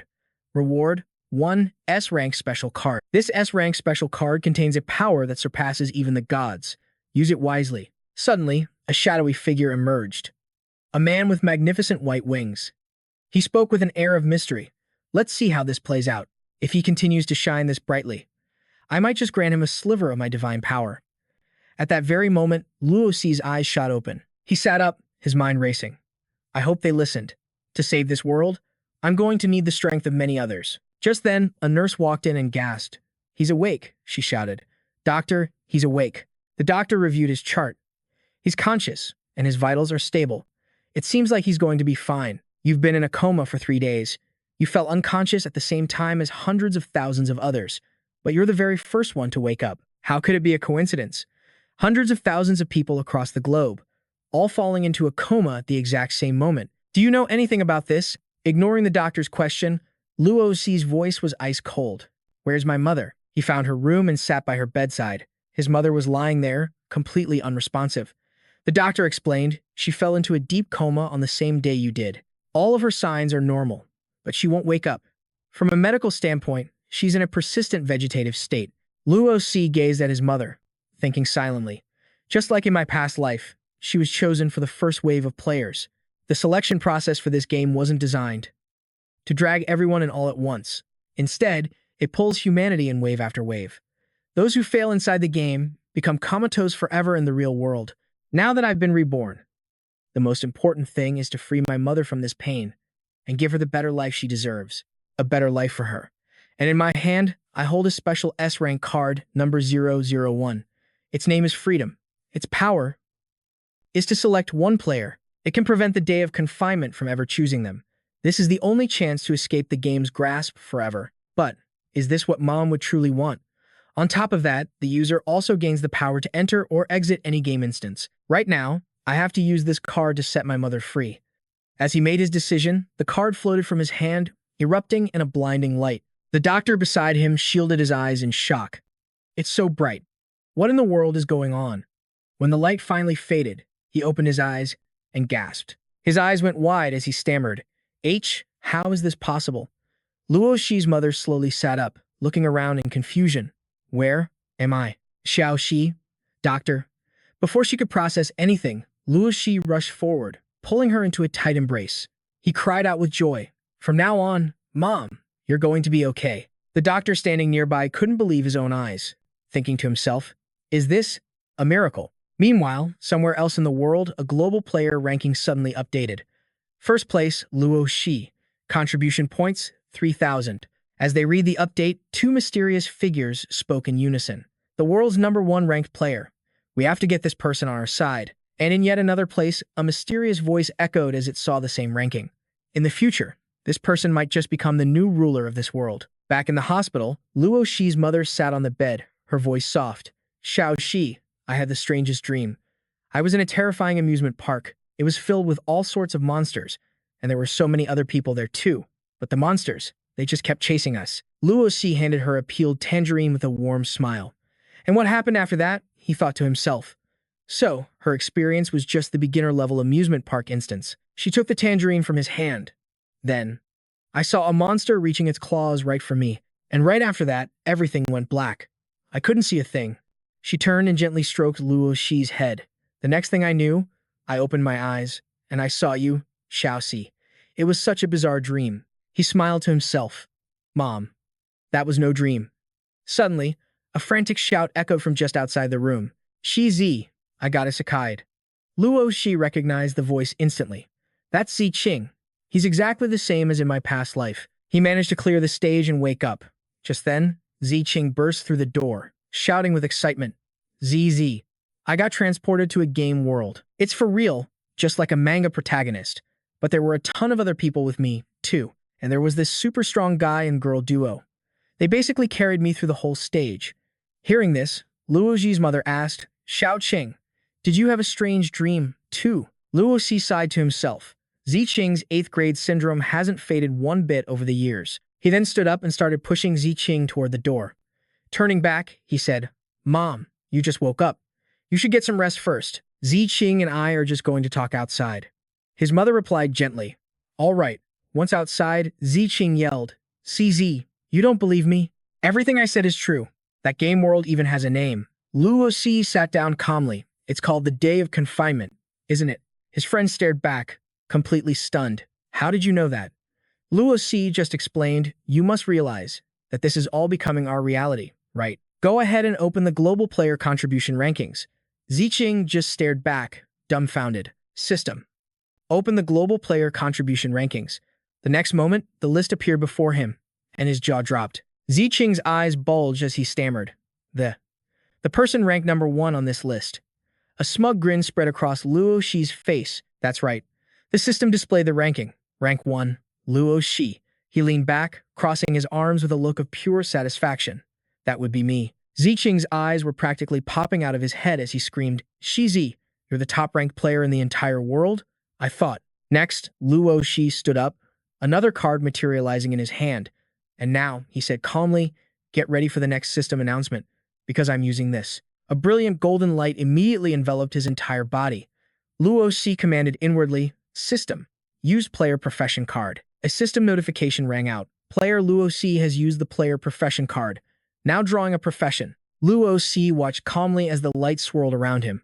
He thought, every profession in the Day of Confinement is unbelievably powerful. Profession cards themselves are exceedingly rare. The only catch is that they need to be leveled up, since they always start out incredibly weak. But their future potential is limitless. Among them, there are 3 that are known as the strongest. The first is the Elemental Herald. It can evolve into the Master of the 4 Emblems. This is an incredible class that grants control over the 4 elements, wind, fire, water, and lightning. Another is the Blood Dragon's Descendant. which can eventually evolve into the Supreme Black Flame Dragon King. This class allows the user to transform into a colossal dragon, breathing pure, destructive black flames. And the final one, the Seeker of Omniscience. It evolves into the Timeless Sage, a class that grants the absolute power of time travel and control over the very flow of time itself. This is, without a doubt, the most powerful class of all. And what's more, it has never appeared before. I only ever saw a few lines about it in the system logs from my past life, but the class draw is completely random. I wonder which one I'll get. Then the system's voice rang out. Profession acquired, Omni Intern. Luo Shi's eyes widened in shock. It's really that one. A class he had never even heard of. The system announced, player Luo Shi's class change was successful. Class, Omni Aspect Intern. Class Talent, Weapon Resonance. This allows the user to perceive the principles flowing through all things.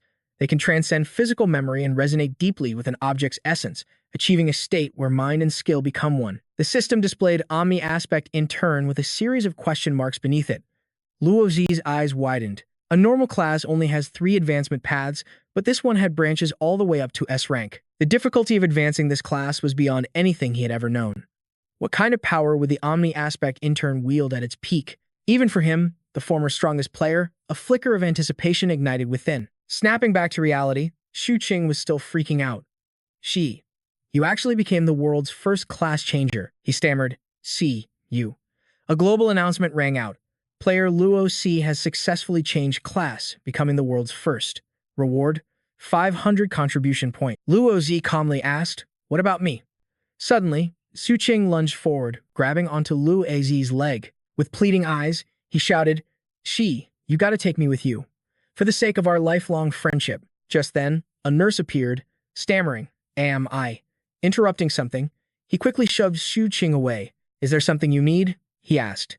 Luo Si thought to himself, right, I remember now. She's here for the money. This caused me a ton of trouble in my past life. The nurse quickly replied, Luo Shi, your mother's hospital fees for the last 6 months are due. In fact, you're now more than a month overdue. Hearing this, Xu Qing immediately pulled out his own card. He offered, She, I've still got a few thousand on my debit card. Why don't you borrow it for now? Luo Si replied, no need. I have a way. He looked down at his own hands, thinking, in my past life, I made deals with powerful figures to earn money. I became their bodyguard. After all, a player's physical abilities far surpass those of an ordinary person. First things first, I need to take the burden off my mother's shoulders. I will never be a burden to anyone again. Suddenly, the nurse's phone rang. She quickly apologized, I'm so sorry, and turned away to answer the call. Hello? Her voice quickly turned to a shocked shout. Really? When the call ended, the nurse turned back, beaming. Luo Shi, you don't have to worry anymore. Someone just paid a massive sum for you. It's enough to cover your hospital stay for the next 100 years. Then she pointed at Xu Qing and added, and the patient with the buzz cut got it too. He looked completely baffled. Huh? The patient with the buzz cut? Xu Qing immediately yelled, Hey, I'm not a patient. I'm just here visiting a friend. Just then, a voice echoed from down the hall. Patient room 226 should be this way. Zhao Ming, Bai Shui, and Bai Yue approached together. Zhao Ming spoke cheerfully. Excuse me, where might we find Mr. Luo Si? Xu Qing asked blankly. Who are you people? Zhao Ming replied, and you are his friends? Bai Shui added, we have urgent business with him. Bai Yue, beside her, said, if you could, please help us contact Mr. Luo Shi. Seeing them, Luo Zi smirked, thinking, I didn't expect them to arrive so soon. The big shots who got dragged into the day of confinement. Luo Si spoke up. Why are you looking for Luo Si?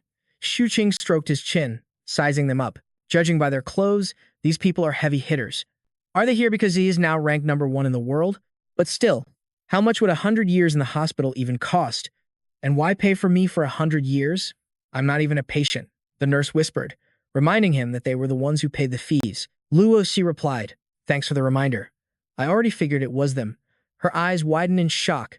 You already knew, he smiled and calmly said, I am Luo Si. Zhao Ming's expression remained unchanged, but he thought, so, this is the world's #1 player. He's completely calm under our pressure. I just never imagined he would be this young. Luo Zi's gaze swept over them, calculating. These are all major figures from the worlds of politics and business. Zhao Ming, head of the U-Dragon National Conglomerate, a man with true power, a rising star poised to change the world. Ding Yiyun, CEO of the International Stellar Group, a dominant, rising star in the tech sector. His organization also works closely with the military. And Zheng Xilin, head of the Solstice X Group, an international syndicate controlling vast energy and mineral resources. Her influence spans across numerous countries around the globe. Zhao Ming extended a hand and spoke first. I've heard much about you, Mr. Luo Si. Yoon offered a greeting at the same time. It's a pleasure to finally meet you. Shilin then said, I imagine Mr. Luo Shi isn't too familiar with the three of us. Perhaps I should make some introductions. He cut her off. No need. I know who you are. Let's get straight to the point. They were all stunned, thinking, he actually knows who we are? Zhao Ming's brow furrowed. Impressive. Just as I expected, becoming the world's top player is something else entirely. A satisfied smile played on her lips. Very good. This man is far more interesting than I first imagined. Shilin gracefully stepped aside and gestured. If that's the case, Mr. Luo Shi, please. Right this way. This is no place to talk. We have a room prepared, she said. But Luo Si simply turned on his heel and walked off. Don't bother with all that, he called back. The doctor's office will do just fine. Zhao Ming and Yi Yun shared a knowing glance, their decision made in an instant. Stepping forward to follow him, one said, very well. We'll do as Mr. Luo Si says. She lightly touched her chin, a new assessment forming in her mind. This man, she thought, refuses to ever give up control. He stared at Luo Shi in pure amazement. This guy, Ji Zi, he's an absolute monster. 10 minutes ago, I never would have believed any of this. Luo Zi was still just a broke patient, unable to even cover his hospital bill. He suddenly turned to Su Qing. Qing Zi, bring that guide I gave you. You're coming with us. Su Qing froze, completely stunned. Huh? Me? Am I even allowed to? This guide. Is it really that important? Luo Si stared intently at Su Qing. You didn't read it, did you? A wave of guilt washed over him instantly. I thought you were kidding. So I tossed it in the trash can on my way down. Su Qing scrambled away in a panic. I'll go get it right now. Luo Si cursed under his breath, utterly exasperated. No wonder Qing Zi and my mom got nothing out of the beginner's instance. This idiot, sooner or later, I'm going to have to knock some sense into him. Shilin leaned in, her voice low. Mr. Luo Si. This guide you mentioned, could it be? Luo Shi answered calmly, not even turning around. That's right. It's a complete walkthrough for the beginner player instance. Zhao Ming cried out in disbelief. How is that even possible? Yi Yun's voice was laced with suspicion. The game literally just started. How could you possibly have written something like that? She pressed on. Mr. Luo Si, I hope you aren't making a joke of this. He glanced back, a cryptic smile playing on his face. Whether it's real or not, we'll all find out when he gets back. A short while later, a room was placed under heavy guard by a squad of security. The hospital director himself had made a personal call. He told me to give up my own office for them. Just what kind of VIPs are these people? Inside the office, one of them read from the notebook, unable to hold back a shout. It's all true. This is a record of the very instance I went through. The monsters, their weak points, even the hidden rules are written here perfectly. Shilin was just as stunned, my instance. It's in here too. The other man stared at the pages, dumbfounded. Mine's here as well. Everything written inside, it's all real. This is unbelievable. Shu Qing leaned in close, whispering to Luo Si, Shi Zi. Is all that stuff you wrote actually real? Luo Shi replied coolly. If you had just listened to me, you might have landed a spot on the world rankings yourself. Hearing this, Shu Qing could barely hold back his tears. I missed out on the opportunity of a lifetime. Suddenly, Zhao Ming straightened his posture. Mr. Luo Shi, please forgive our previous rudeness. Yi Yun spoke with sincerity. Initially, our goal was to invite you to join our team, but now, it's clear your abilities are far beyond anything we imagined. Frankly, we aren't worthy of having you. And what's more, she added. Luo Shi crossed his arms, a cocky smirk on his face. Furthermore, what? Shilin's eyes fell on the notebook. Furthermore, it's as if you're a prophet who already knows everything. Luo Shi closed his eyes slightly. It does feel a bit like that, doesn't it? He mused, his true thoughts running deeper. In my past life, the survivors all banded together, meticulously recording every detail of their experiences on the forums. To find a way to beat this game, I committed every single instance rule to memory. I never thought all that effort would actually pay off like this. But to defeat those evil gods, I'm going to need more power. Luo Shi's voice cut through the silence. So, what is it that you all want from me? The three of them exchanged a look, a silent agreement passing between them. In perfect unison, they bowed deeply. We would like to ask you, Mr. Luo Shi, to become our advisor. Zhao Ming continued. For everything related to the Taboo Day game, we need your help. That feeling of being so close to death, it was terrifying. Yi Yun shuddered at the memory. With your help, Mr. Luo C, the next time won't be so disastrous. The color drained from her face. We're going to be dragged back into Taboo Day, and we don't want to die. Shu Qing glanced over at Luo Shi, his mind racing. Zi. One of the others looked up and spoke with conviction. As long as you agree, Mr. Luo Si, we'll accept any condition you set. A smirk played on Luo Si's lips. Becoming your advisor isn't entirely out of the question. Hearing this, Shu Qing's eyes lit up with excitement. Whoa, Zi, you look so damn cool right now. Zhu Qing's thoughts began to drift. His family has been broke for so many years. His first priority has to be making some serious cash. If he does, then maybe I won't have to struggle so much, and I can quit my dead-end job. I'm gonna live the high life with CZ. As his friend dreamed on, Luo Zi simply stood there, radiating an unshakable confidence. Leo Shi laid out his terms. If you want my help, you'll have to agree to 3 conditions. Ethan Shu could only sigh in admiration. That was his friend Leo. All right. A single request had just multiplied into 3. This was the work of a true master. He still had so much to learn. Across from them, Director Zhao, Captain Bai Yue, and Agent Bai Shui were ecstatic. Even if it's 30 conditions or 300, we'll agree. Please, just state your terms. Ethan panicked, realizing Leo's demands might have been too few. Leo began. The first condition concerns that beginner's guide you're all holding. I want it publicized. Through newspapers, online, it doesn't matter. There are no restrictions on the method. Hearing this, Director Zhao was confused. A life-saving treasure like this? You want us to just release it to the public? Captain Bai Yue was just as curious. The commercial value of this guide is beyond your wildest imagination. Agent Bai Shui agreed. That's right. The game is incredibly dangerous.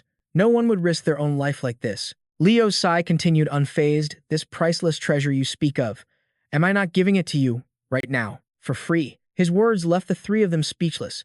Agent Bai Shui stammered while Director Zhao conceded. You are indeed very generous. Leo explained with conviction. My goal isn't the same as yours. I don't just want to save you 3. I want to save as many people as possible. If you can't even agree to this first condition, then there's nothing more for us to discuss. The finality in Leo's voice was absolute, making Director Zhao realize this was no act. Captain Bai Yue thought to himself, a man like this is a true rarity. Faced with immense personal gain, his resolve doesn't waver for an instant. Agent Bai Shui was also filled with admiration. So cool, and with such a kind heart. A truly exceptional man. Finally, the 3 of them bowed their heads in respect. We agree to your first condition.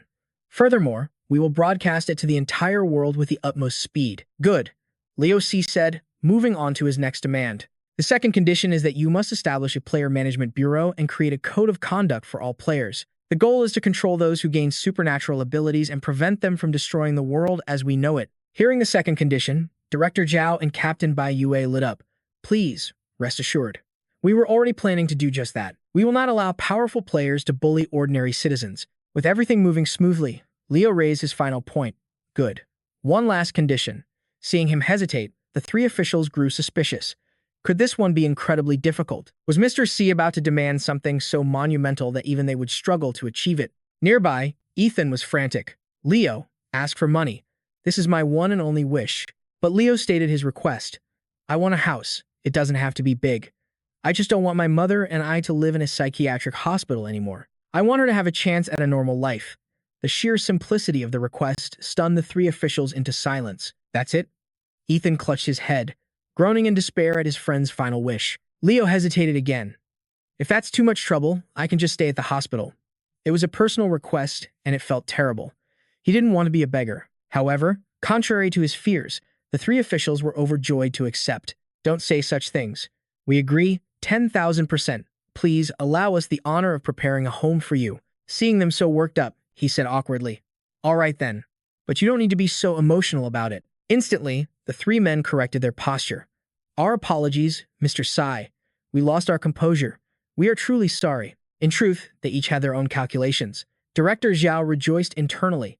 Of the 3 demands, this was by far the simplest. Captain Bai Yue thought. It's also the easiest way to build a strong relationship with him. Agent Bai Shui shot the other 2 a look. Don't even think about stealing this opportunity from me. Leo stood up. I've made my 3 requests. I have other matters to attend to, so I'll be returning to my room now. He thought to himself, judging by the time, she should be arriving soon. But as Leo turned to leave, A countdown to the reboot of the Forbidden Day suddenly appeared. The sight of it sent a jolt through everyone in the room. What is that? A system window materialized. System announcement. Congratulations to all players for surviving the newbie dungeon. This is the priority access you have earned. The next Forbidden Day game will now begin. Countdown initiated. Besides Leo, everyone else gasped in shock. It actually appeared. So this is what priority access meant. 72 hours. That's only 3 days from now. Leo glanced back at them.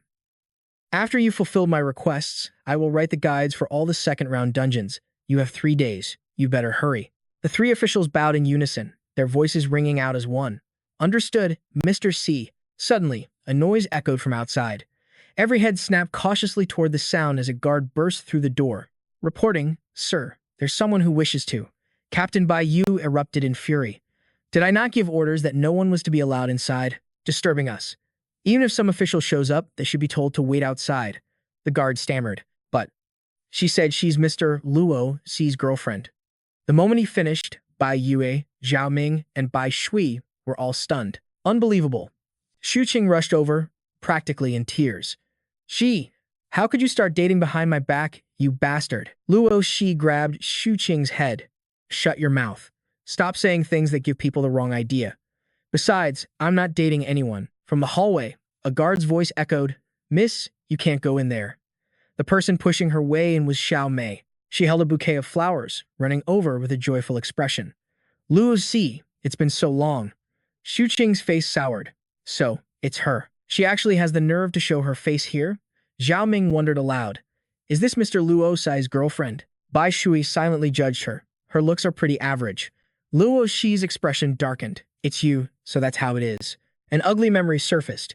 He recalled her looking at him with pure contempt. Get lost, you psycho. What right do you possibly have to like me? She had mocked him in front of everyone, finding it hilarious. The memory from his school days made Luo Zi's blood boil. So many people thought he liked her. But back then, he only saw her as a friend. And now, she's also a player. Xiao Mei flashed a bright smile. Luo Shi, it's been too long. These flowers are for you. Everything before was my fault. Everyone noticed the strange look in Luo Shi's eyes. It was clear Mr. Luo Shi didn't like this girl. They had to step in and handle this problem for him. Xu Qing quickly stepped in front of Luo Shi. Get out of here.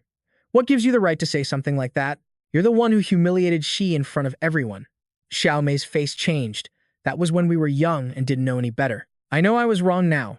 Luo Shi saw right through her act and asked, You only came looking for me after seeing the player rankings, didn't you? Hearing him expose her, her face darkened. Bai Shu frowned.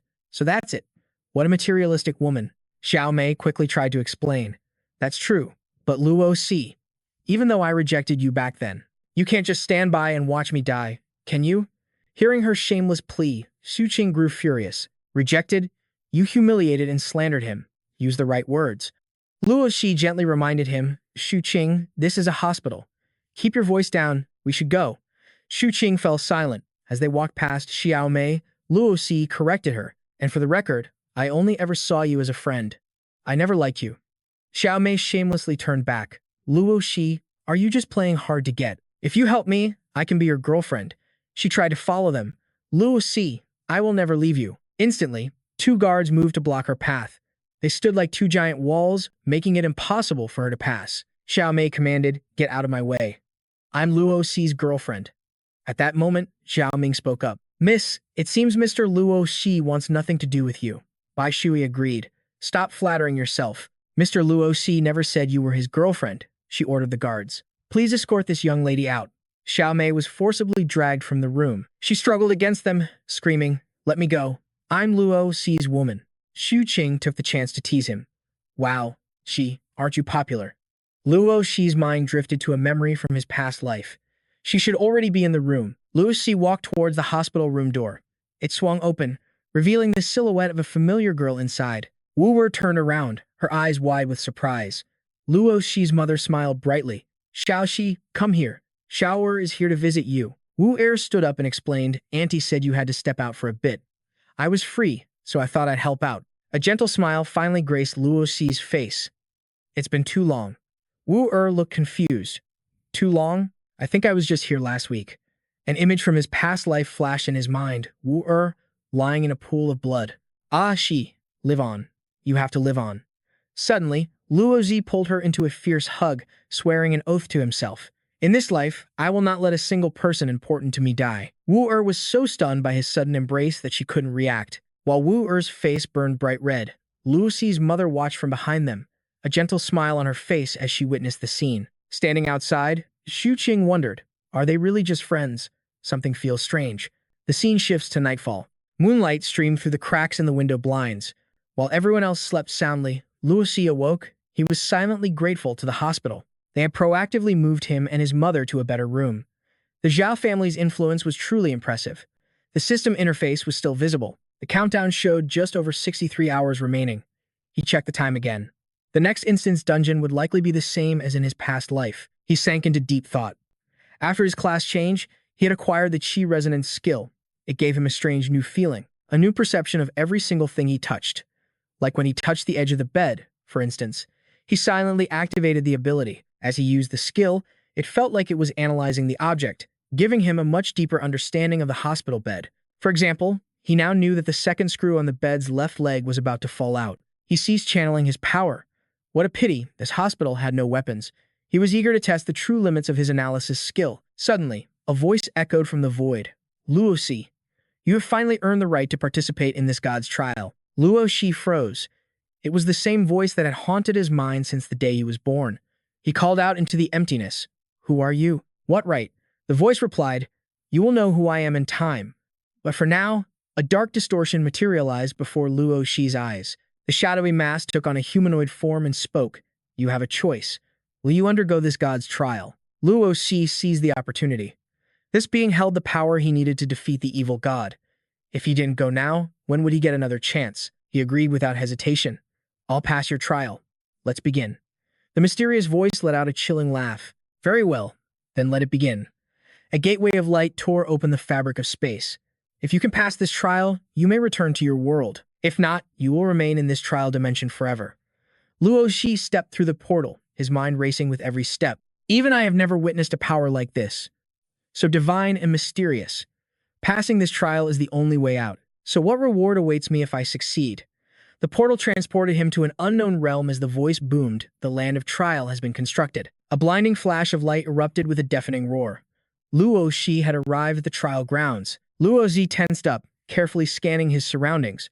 Before him stood a colossal, yet ominous palace. A palace? Luo Xi wondered. He didn't have to wait long for an answer. The shadowy figure from before reappeared. It announced, the trial is simple. Within 10 minutes, kill your opponent, and you may leave. With that, it dissolved into wisps of green smoke. It left him with a single, cryptic message. Remember? Wisdom and the discovery of all things is the only path to victory. Luo Xi hung on to every word.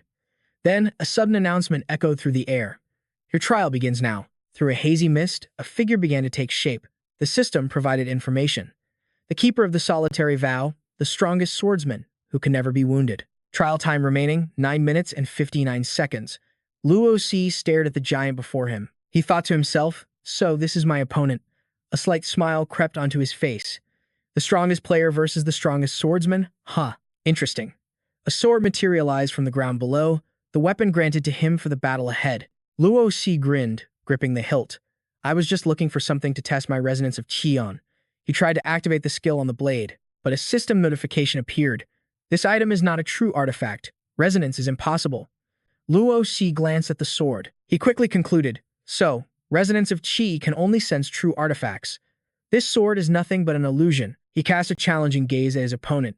In that case, let's not waste any more time. I'll clear this trial in one fell swoop. Filled with confidence, Luo Xi declared, let's see what the so-called strongest swordsman is made of.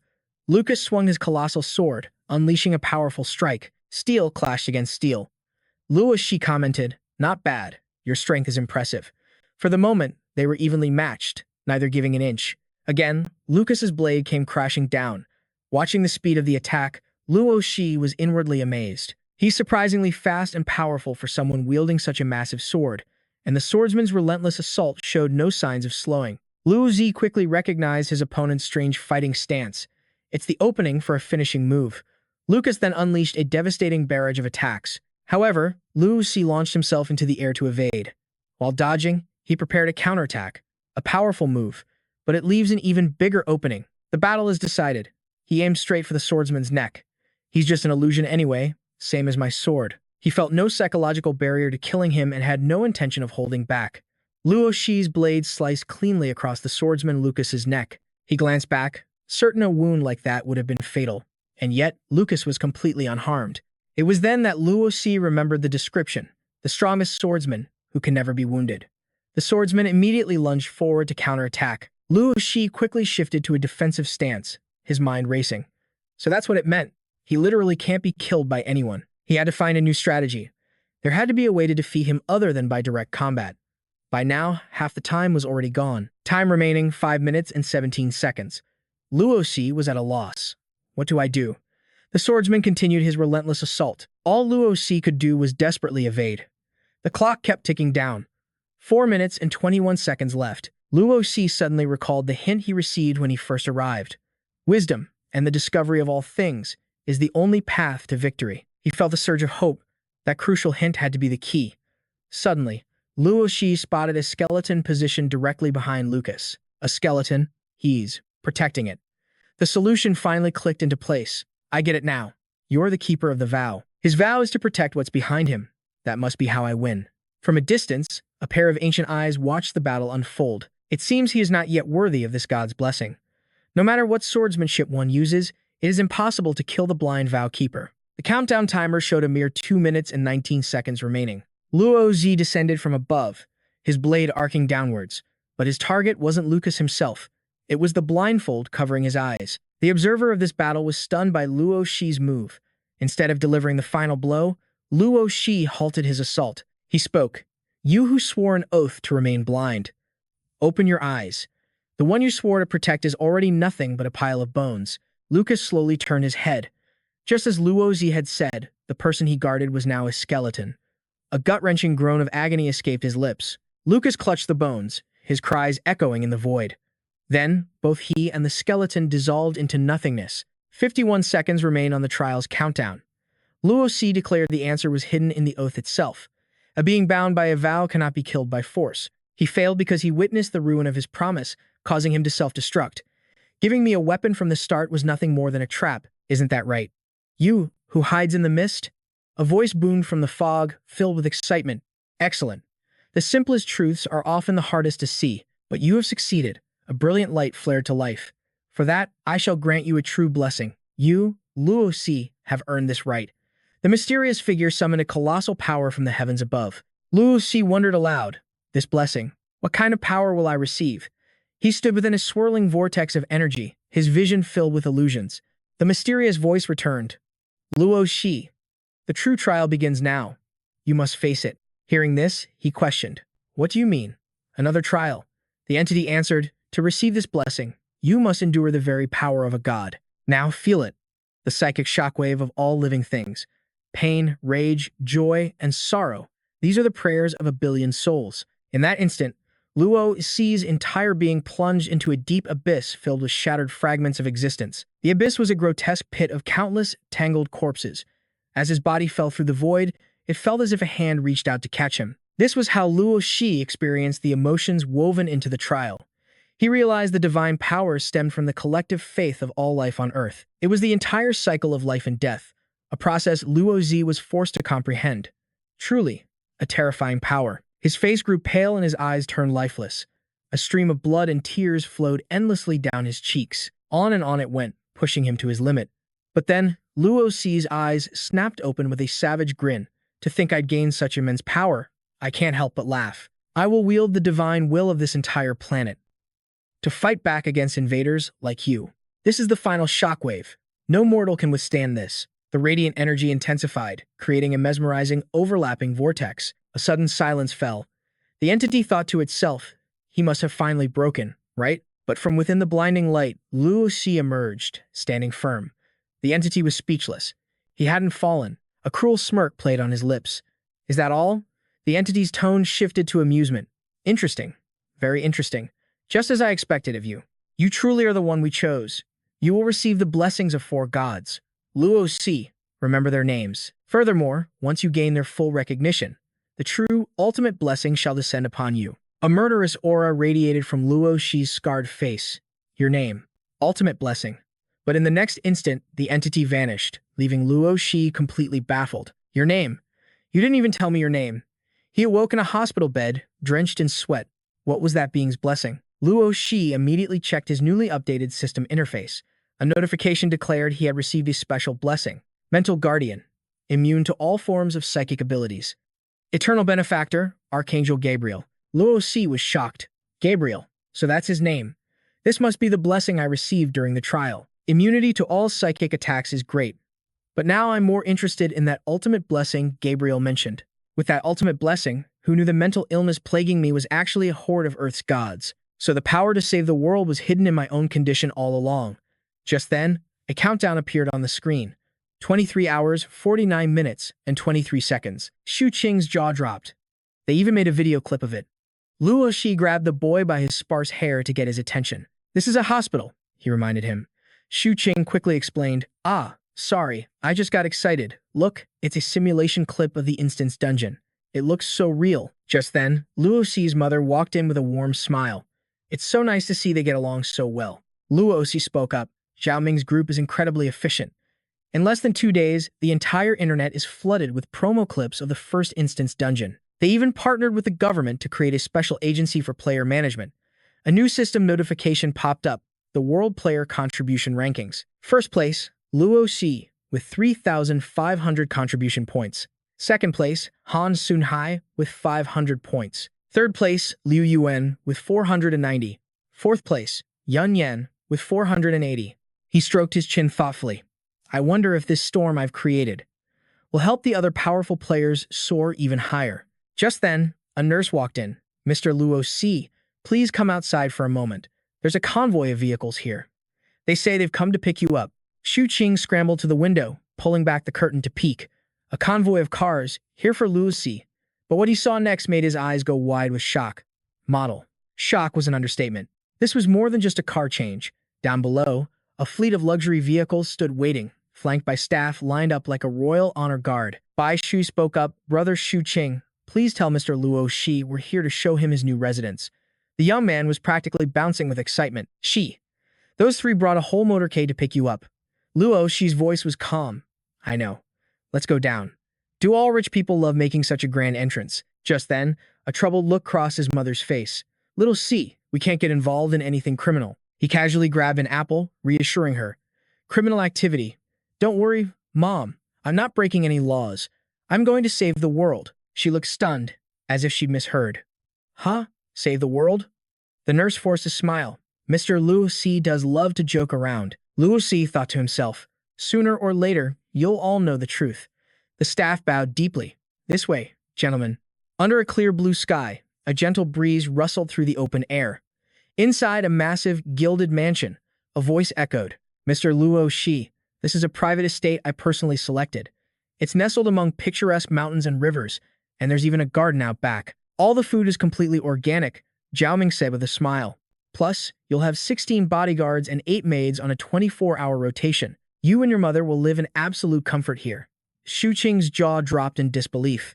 16 bodyguards and 8 maids working around the clock, a private villa with its own garden. How much would a place like this even cost? Zhao Ming explained, this is from my private collection. There's nothing like it on the market, making it priceless.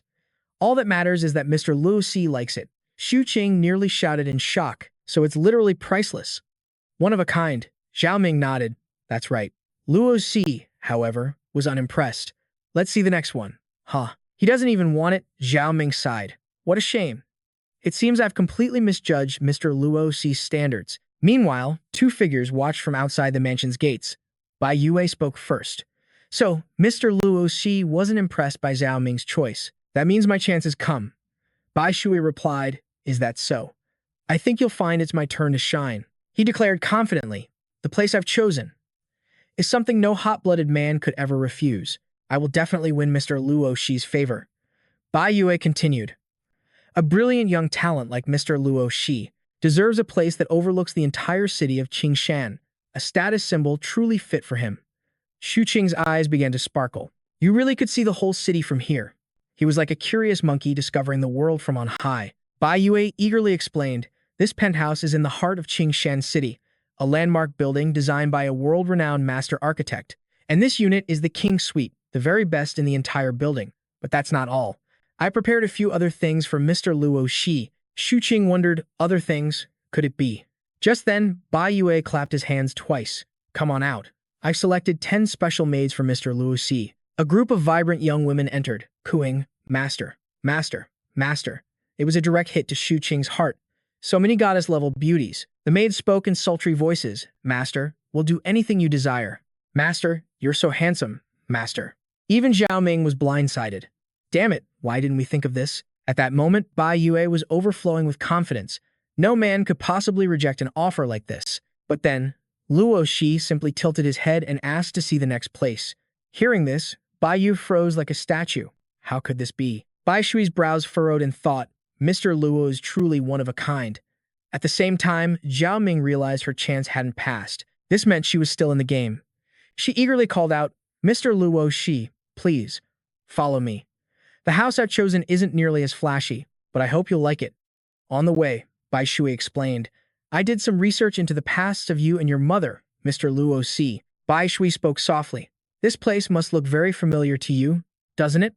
Luo Shi's voice was low. Familiar, yet distant. Shu Qing blurted out, isn't this Shai's childhood home? It was the house they'd sold to pay for Shai's medical treatments. Both Zhao Ming and Bai Yue were stunned. It's over. We've completely lost. She opened the door and explained, this house has passed through many hands, so the original layout was lost. But I did my best to restore it to how it once was, while making it more comfortable. Luo Ji looked around, thinking. She put a lot of thought into this. The layout was almost identical to his childhood memories. Thank you. Bai Shui waved her hands.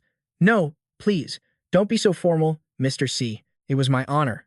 Xiaoming and Bai Yue could only watch with devastated faces, never expecting such a complete and utter defeat. Luo Shi turned to Shu Qing and gave a command. Take it out. He quickly fumbled around inside his clothes. Oh, right. Bai Shui's eyes went wide, her jaw hanging open in utter disbelief at what she saw. Shu Qing held out a simple notebook. It was the complete strategy guide for the second-floor dungeon that she had just finished writing. Information only players who've cleared the tutorial dungeon would ever see. Bai Shui was speechless. Something so priceless was just casually tucked into his waistband. Mr. Luo Shi, are you planning to release this to everyone? Luo Shi's voice was deep. No need. But you can choose a few people you deem capable and give it to them. The Doomsday game requires players to figure things out for themselves. Strong. But even lucky players who clear the tutorial dungeon won't get very far with just that. We need to find the truly exceptional ones. Our only job is to help newcomers learn the rules. He stressed that the best players will always rise to the top on their own. Zhao Ming spoke up, so that's the reason. Bai Shui looked on with admiration, wondering what Luo Shi planned to do with these elite players. Luo Shi's voice was grim. I need them to save this world with me. Bai Yue chimed in, now that is a grand ambition. She began to speak. Mr. Luo Zi's ideals are truly on another level. Just then, the game system's announcement echoed out. A countdown had begun. The day of reckoning, 2 minutes and 69 seconds remaining. Shu Qing cheered, showing off his gear. Hey, I'm all set. I've packed a mountain of supplies. Luo Shi pulled his mother into a hug, reassuring her. I'll be back before you know it. She asked softly, where are you two going? Shu Qing quickly blurted out. We're going on an adventure to another world, Auntie La. Her brow furrowed in confusion, unable to process what she'd just heard. The final countdown began. The day of reckoning, 0 seconds. The countdown has ended. All chosen players will now be transported. We wish you a pleasant game. At that moment, the system began gathering ambient energy. Shu Qing spoke first. See you on the other side, but Luo Shi gave him a sharp reminder. You'll have to clear this one on your own. This time, I won't be there to carry you. He shot back confidently. Just you wait. You'll see this master, Shu Qing, on the leaderboards. The system initiated the spatial energy configuration. In an instant, a brilliant energy enveloped his entire body. Luo Shi's eyes darkened as he remembered. Just like my past life, the second dungeon is the Arctic Condominium. The system's voice suddenly rang out. D-rank dungeon, Arctic Condominium. Environment generation complete. Player souls successfully loaded. The players here aren't a bunch of noobs. Find the boss and defeat it. That's how you clear this stage. Time until room unsealing, 4 minutes and 59 seconds. Luo Shi thought to himself. Just like before, the system's hint is misleading. Clearing this place isn't as simple as just finding the boss. To clear this dungeon, I need a partner I can trust completely. Because the true clear condition for this dungeon, it requires a trustworthy teammate. We have to split up, from the highest floor to the lowest. The real trick is to aggro the two bosses and lure them to the middle floor so they meet. Only then can the stage be cleared. After all, the memory of being backstabbed by him in my last life is still fresh. Luo Si tossed a golden card into the air. Come to me, the one person I can truly trust. The system responded instantly. Special permanent card activated. Effect: party formation. A stream of energy then transported Wu to his location. She materialized right in front of Luo Si. Her eyes scanned the strange room, then widened in shock as she saw his face. Wu-er's jaw dropped. How are you here? Wait, where is this place? Luo Si explained calmly. I summoned you into my game dungeon, if I remember correctly. You should be on an island right now, staring at a system prompt. In this timeline, when I entered the game for the second time, Wu-er also became a player, and her first tutorial dungeon was an island survival scenario. It was that very island dungeon that left her with a deep trauma, something that would torment her for the rest of her life. That's why I pulled her into my dungeon. My most important goal is to change her fate. I can't let her suffer that way again. Wu-er was stunned. How did you know I was on an island? She glanced at her system panel. A new prompt had appeared here, too. Welcome player Wu-er to the D-rank dungeon Arctic Condominium. She frowned and thought, this is that thing I've been seeing in online videos recently. What was it called again? He answered for her. The Day of Reckoning. Her eyes lit up with recognition. That's it. Luo Si continued. I need a partner, someone I can trust without question. That's why I chose you. An announcement tone chimed in. Time until room unsealing. 3 minutes and 32 seconds. He explained, in 2.5 minutes, that door will open. You're going to face some terrifying monsters. Will you be my battle buddy? Wu-er flinched, struck by a sudden sense of déjà vu. A memory surfaced of a little boy reaching his hand out to her when they were children. That boy was Luo Si. Will you play with me? His words were like a ray of warm sunlight, piercing through the darkness that surrounded her. The little girl had happily taken his hand. Back in the present, a smile bloomed on her face. This time, of course I will. Luo Si turned to her, his tone serious. Have you memorized everything I told you? Time was running out. Time until room unsealing. 22 seconds. Wu-er's expression was firm. Don't worry. I've got it all memorized. This is the Arctic Condominium exploration game. Monsters can appear anywhere, and I shouldn't touch anything. This isn't an apartment building, it's a multi-level labyrinth. The clear condition is to make the top floor boss meet the two bosses from the bottom floor. Luo Si nodded, satisfied. That's right, I'm opening the door now. She gave a firm nod. Okay. Si. I'll do my best to be a worthy partner. His hand closed around the doorknob. Time until room unsealing. 3 seconds. Beyond the door lay a desolate, frozen hallway. Moisture in the air had instantly turned to frost. Wu-er shivered. It's freezing, even colder than the room. Luo Si reassured her. It'll be more manageable once you get some attribute points. I know where the first monster is. Let's head there now. Suddenly, a strange figure darted past them on the left. Luo Si's eyes narrowed. Just as I expected. Even the appearance of that traitor is the same. It's just like my past life. A trembling, blue-haired man steps out, clutching a dagger. Man, why is it so cold in here? I hope a monster doesn't just jump out at me. When he sees the two of them, he gasps and shouts, survivors. Relief washes over his face. You're players, too. But Luo Si just stares at him with icy eyes. Next, he'll ask me to join his party. He has a trustworthy face, the kind that easily fools people. In reality, he's a despicable piece of trash. A backstabbing coward. In my previous life, he was the one who invited me to his party. He acted so friendly, so harmless. But in every battle, he would just cower behind me. Back then, I simply thought he was weak, all while he hid in my shadow, wearing a smug grin. Luo Si's thoughts darken. But the moment I exhausted myself defeating the first floor boss, he stabbed me in the back without a second thought. All for a few lousy attribute cards. I nearly died that day. If that person hadn't been there to save me. Back in the present, the man holds out a hand. This place feels dangerous. Why don't we party up? We can watch each other's backs, and monsters will be easier to handle. His inner thoughts are vile. I'll find a chance to kill this guy. The girl's not bad, though. I'll keep her for myself. And that sword, it's way better than this dagger of mine. Once he's dead, that sword is all mine. Don't be shy. In a game like this, we have to stick together to survive. Before he can finish, a flash of steel cuts through the air, and Luo Si strikes. You stabbed me in the back once. Consider this a down payment. The blade slices down from his shoulder, and he screams in agony. Luo Xi's voice is cold, just like last time. I'll leave you here to fend for yourself. He then turns to Wu Rui. Do you have any questions for me? She simply replies, no. I trust you have your reasons. A rare smile touches his lips. Good. Let's go find you a stat card. She beams, humming in agreement. After they leave, a figure slowly emerges from the shadows. It's a man whose face matches the intel perfectly. The #1 player on the world rankings, Luo Xi. The one who shared the beginner's dungeon guide for free. Attacking someone without cause, his actions are truly impossible to predict. The system window materializes. World player contribution rankings. 33rd, Zi Lian. 34th, Liu Mao.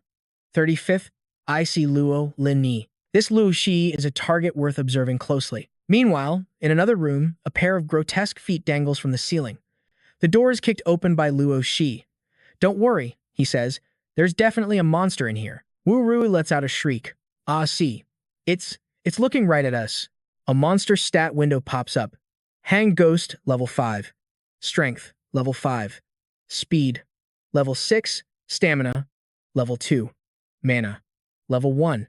The creature flips through the air, lunging right at them, and she instinctively ducks behind Luo Xi and Azi. A horrifying, gleeful cackle echoes through the room as the monster savors her fear. Utter disgust flashes across Luo Xi's face. Shut up, you're too damn loud. With a single backhand, he sends the creature flying, leaving it in a state of absolute disbelief. It slams violently into the far wall. The monster's resentful spirit fades, leaving a card behind.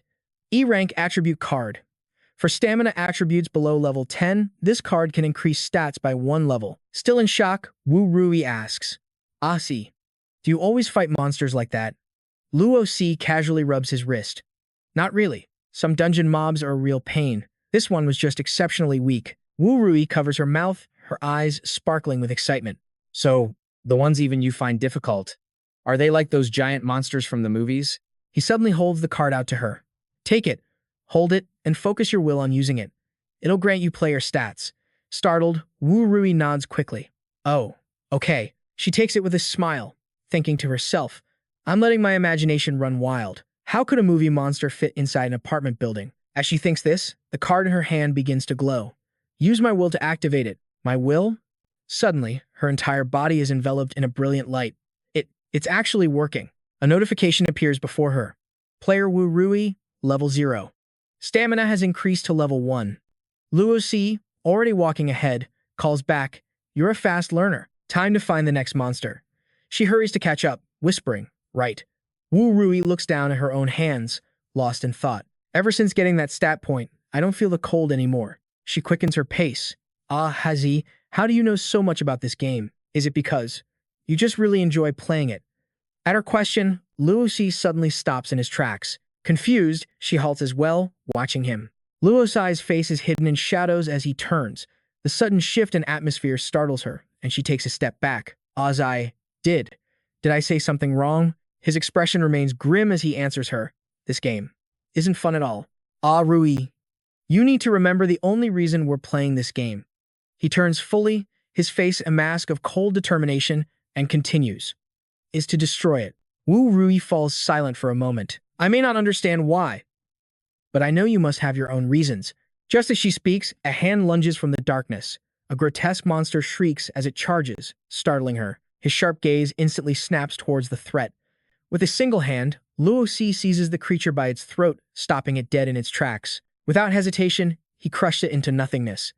As the smoke dissipated, Luo Xi looked down at his hand and said, A shame. No attribute card. This was just one of the difficulties of this dungeon. Item drops were completely random. He turned to press forward. But the boss on each floor is guaranteed to drop a card. Let's find them. Startled, Wu Rui quickly replied from behind, Right, of course. Along the way, they encountered other players shouting in distress. So cold. At you. Don't you come near me. Damn it, this isn't a hallway. It's a maze. They complained endlessly about this particular dungeon. That's right, there are no stairs up or down. How big is this apartment complex anyway? We're totally trapped. She stared at them wide-eyed, thinking to herself, Are they players, too? But it seems they don't know nearly as much as Luo Xi. Luo Xi is incredible. He's not lost at all in a maze like this. Just then, Luo Xi's voice cut through the air, explaining, The initial sense of danger in the Arctic apartment is deceptive. The temperature here drops by 1 degree every 5 minutes. The starting temperature is 6 degrees, so it will hit 0 after 30 minutes. But there's no limit to how far the temperature can fall. Eventually, even players with high stats won't be able to withstand it. If we don't find the boss on this floor, the gate to the next level will remain sealed forever. The final outcome, of course, is that everyone freezes to death. Wu Rui shuddered, a wave of panic washing over her. Freeze. To death? He continued speaking, his face devoid of fear. And the higher or lower the floor, the faster the temperature will plummet. I remember where this floor's boss is. We find it, we kill it. From behind a hidden corner, a shadowy figure was secretly observing them both. Liu Mao watched Luo Xi, thinking, this guy always has a purpose behind his actions. What's his objective this time? He stared intently at Luo Xi, as if sensing something more. It's a shame the system gives so few clues. There's no obvious way to find this floor's exit. Could it be that he has a method? Liu Mao turned and slipped away. To be able to write so many guides for beginner dungeons, you must truly possess a special ability. Don't disappoint me. Number 1 player in the world. Deep inside the labyrinth, Luo Xi and Wu Rui stopped before a single room. He reached out and grasped the door handle. The first floor boss is in this area. It usually stays well hidden. We'll have to make some noise to lure it out. Suddenly, a voice called out from behind. Hey, you're Luo Xi, aren't you? The man shot him an arrogant smirk. Are you Luo Xi or not? Speak up. I'm talking to you. Wu Rui looked at the group in confusion and asked, Luo Xi, do you know these people? Luo Xi answered with cold indifference. I don't. Hearing this, Zhang Qi shouted in frustration. Hey, don't you dare look down on me. For your information, I have a name on the world ranking leaderboard. Listening from behind a wall, Liu Mao wondered to himself. He's on the leaderboard too. What's his rank? Lu Ji turned his head, his voice like ice. You are not in my memory. I remember everyone in the top 10, and I know their ranks. The man pointed to himself with a smug tone. Don't be so arrogant. Right now, I'm ranked 783. But after this dungeon, I'll be the new number 1. Remember my name. I'm Zhang Qi, but you can call me Young Master Qi. The two of them stood there, completely stunned. Wu Rui stammered, 783? From his corner, he grumbled in annoyance. Tease, what a waste of a dramatic entrance. Luo Xi's face remained emotionless as he asked, what do you want? Zhang Qi furiously pointed at his face and yelled, call me Young Master Qi. Don't you dare use that number as my name. I came here to defeat you. Your number 1 spot is mine. After saying his piece, his eyes glowed red as he lunged toward Luo Xi. I'll make sure everyone knows your number 1 rank was nothing but a lucky break. But before Zhang Qi could land a blow, Luo Xi struck first. A single punch sent him flying back towards his group. Luo Xi turned to leave. Wu Ru, hide in the corner. I'm about to get busy. Zhang Qi unexpectedly pulled out a small knife. I didn't give you permission to leave yet. He pointed at Lu Xi and ordered the men behind him. Brothers, draw your weapons. This guy is number 1 in the world. He must have tons of good items on him. Kill him now, and his loot is yours. All I want is him. Even with one cheek swollen, he was still full of energy. How dare you slap me? I'll slap you 100 times back. Luo Xi watched them in silence, thinking, these people are just idiots, not truly evil. In that case, I'll just teach you all a lesson. He suddenly kicked a nearby door open. Luo Xi picked up a long piece of wood, held it in his hand, and said, I'll use this to teach you the discipline your elders never did. Luo Xi's brow furrowed slightly. Perfect timing. I needed to make some noise to attract this floor's boss. He raised the glowing club in his hand, activating his class skill, Aura Resonance. Luo Xi glanced at the info panel, thinking to himself, this is also a good chance to test out my class skill. So Aura Resonance automatically evaluates a weapon's tier. He smiled slightly as he looked at the item in his hand. In the future, if I run into an item that can't be analyzed, this skill will be very useful. Zhang Qi was still furious, shouting, you brat, you're so arrogant. Not using that sword of yours will be your biggest mistake. Luo Xi remained silent, not bothering to reply. Enraged, he let out a furious scream. Brothers, get him. The goons behind him were paralyzed by fear, not daring to take a single step forward. Go on. Charge. What are you waiting for? You. Get in front. No, don't push me. Zhang Qi spun around, his voice a venomous snarl. Move it, you worthless trash. Get up there for me. His men trembled as they argued back. But he's the world's number 1 ranker. Boss, do you really know what you're doing? He raised a hand, clenching it into a tight fist. I don't care who he is. I refuse to swallow this insult. Zhang Qi stomped the ground, his blade flashing as he lunged toward the boy. So what if he's number one in the world? That title is just for show. He's nothing but a loser I've already beaten. But even with his enemy right before him, Luo Zi remained completely unfazed. If he wants to cause a scene, then I'll teach him the most painful lesson. He swung his club with blinding speed, striking Zhang Qi across the face. Your actions are utterly brainless. A long, dark bruise now stretched across his already swollen cheek. Zhang Qi let out a piercing scream of agony. Wu and his men watched in horror, their faces turning pale. Arrogant. It hurts so much. Watching him howl on the ground, Lu Oci gave a silent nod of approval. Not a bad scream. It definitely should have heard that. From the shadows, a vine shot out with incredible speed. In the middle of his scream, it wrapped around Zhang Qi like a dumpling. The vine yanked him backwards, dragging him into the darkness. Zhang Qi's screams of pain turned to cries of pure terror. No, no, no. The terrified underlings finally snapped out of their stupor. The boss. We have to save the boss. Hurry. The girl standing beside Lu Shi, however, was simply curious. Ah, Shi, what was that? He glanced toward where the creature had appeared. That was Boston. Kill it, and we can open the path to the next floor. Luo Shi started walking, not forgetting to add a warning. Follow me, but don't get too close.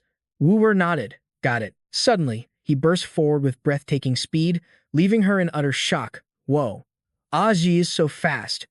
Is this the player attribute bonus he was talking about? Wu-Er's imagination began to run wild as a grin spread across her face. So if I had player attributes, does that mean I could become a superwoman? Standing in a corner, Liu Mao coolly pushed up his glasses. The world's #1 player is truly on another level, so that's why he's here. He's hunting this floor's boss. If I could fight alongside him, the chances of clearing this dungeon would increase dramatically. To become his ally, I'd be willing to pay a certain price.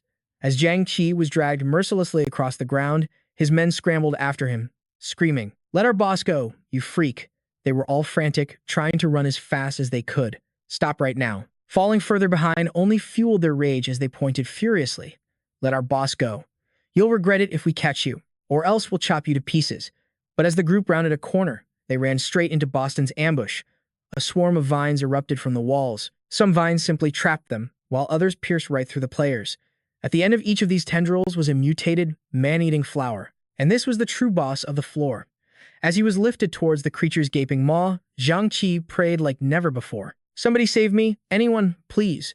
Through a small gap in the vines, he saw a figure approaching. It was Luo Si, sword in hand, calmly walking toward the monster. It's him. The world's #1. A flash of worry crossed Zhang Qi's face. He wondered, is he going to save me? But I just tried to kill him. In an instant, Luo Shi leaped high into the air, diving straight for the flesh-eating plant. Without a single word, Luo Shi swung his sword in a devastating arc from above. The monster was cut down before it could even react. Overwhelmed with a mix of terror and shock, Zhang Qi screamed. Lying on the ground, he stared up at his savior and thought, he saved me. Luo Shi stood tall, glancing down at him. Tears welled up in Zhang Qi's eyes, a knot twisting in his gut. Why does this feel even worse than if he had just killed me? Luo Si turned, pulling out several cards. Don't just lie there. If you're good enough to get on the leaderboard, then prove it by keep winning. Luo Shi looked back at him one last time. Wait until you break into the top 10. Then, I will grant you a proper duel. Hearing this, a look of pure shock spread across Zhang Qi's face.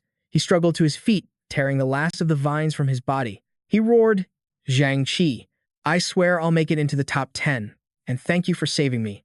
Suddenly, a shimmering portal materialized before him, stopping him cold. Just like in his past life, killing the floor boss opens the path to the next stage, but it also presents two choices. The path split into two staircases, each displaying a different system panel.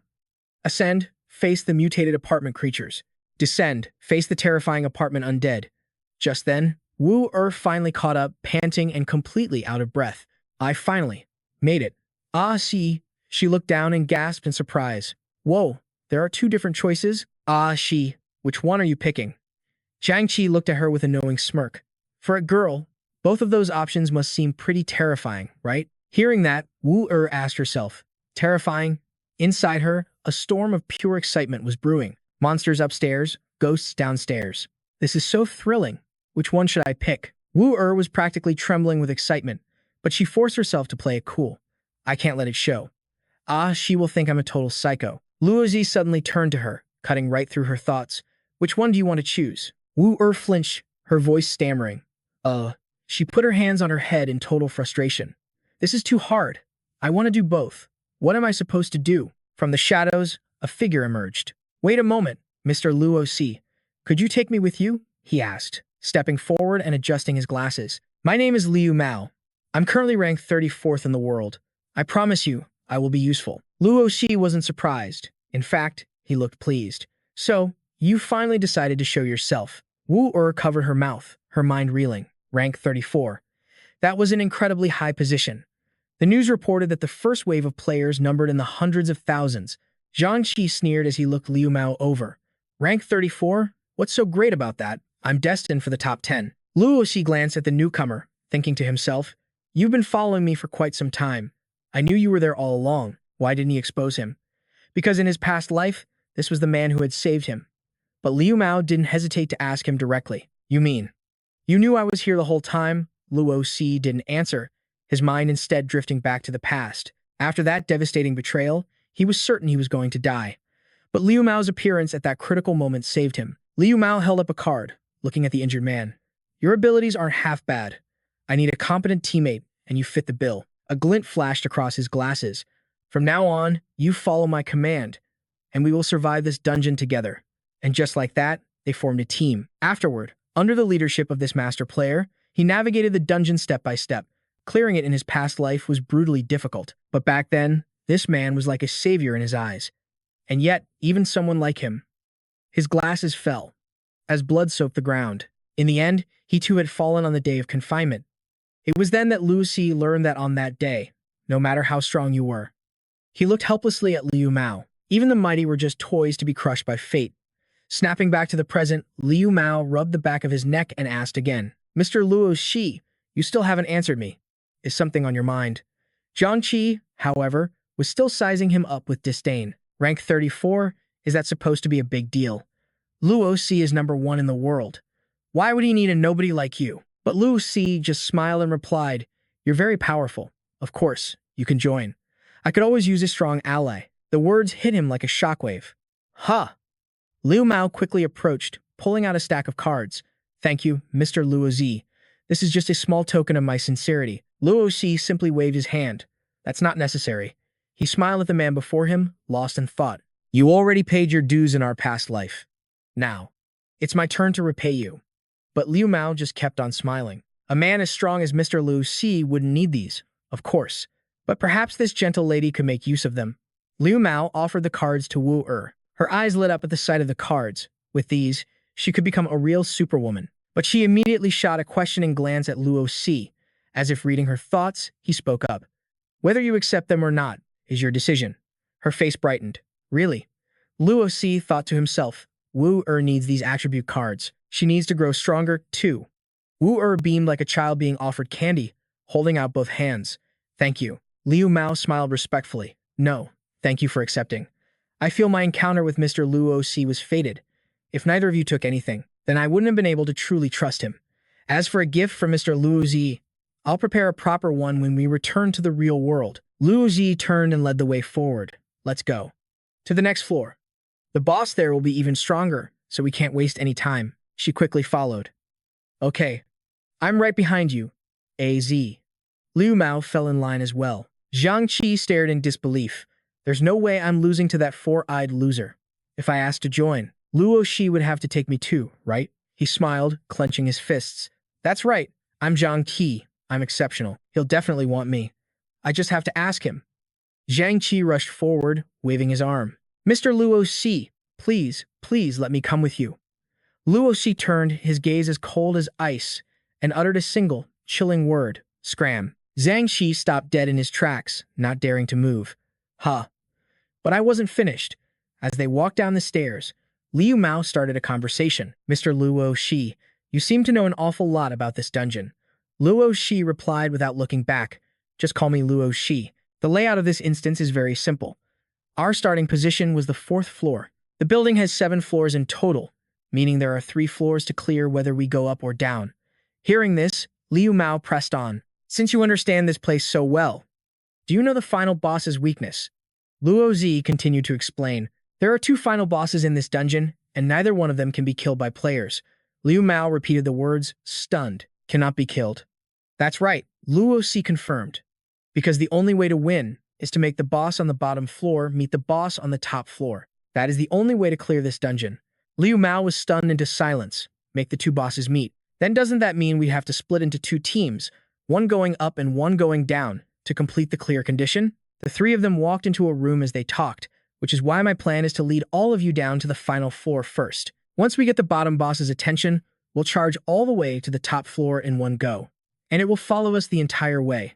If we do that, the final boss and the floor boss can face each other, minimizing the risk to us. Liu Mao's jaw practically hit the floor. No, this is a strategy only the great master Luo Si could conceive. How could any normal player, while being hunted by a final boss, ever hope to clear a floor boss so easily? Wu covered her mouth in shock and said, "So, when Ashi pulled me into this dungeon, were you planning for me to defeat two floor bosses all alone, just to lure the final boss to the middle floor?" Luo Si didn't deny it in the slightest. That was the original plan. But your safety is far more important to me. I couldn't let you take such a risk, so I chose a more certain path. A faint blush crept onto her cheeks, touched by his words. "Ah, you're truly amazing." Just as she spoke, Wu let out a sudden sneeze. She shivered, rubbing her arms against her body.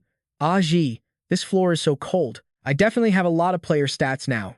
Her current stamina, strength, and speed were 4, 3, and 2. He looked around as his breath turned to mist. The temperature on this second floor has dropped significantly compared to the first. The temperature must be below 0 degrees now. Luo Zi quickly led them forward. "There's no more time to waste. We have to find this floor's boss." Okay. In the darkness, a pair of piercing blue eyes suddenly snapped open. All around, figures with glowing eyes were staring toward a single direction.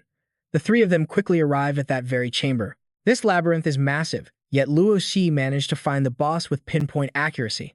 It's almost supernatural. He placed his hand on the hilt of his sword. After all, a path you learn by betting your life is one you can never forget. Liu Mao was stunned, confused by Luo Xi's words. A path learned by betting your life? Could Master Luo Xi have died here before? How is that possible? This game has only just descended upon our world. The boss in the center of the room roared as a system window appeared before it. D-rank boss, Hound King Atlas, level 10. The powerful roar created a gust of wind, making his cloak billow. "It's coming. Protect yourselves. Those wandering cold souls will attack you." He stepped in front of Wu shielding her.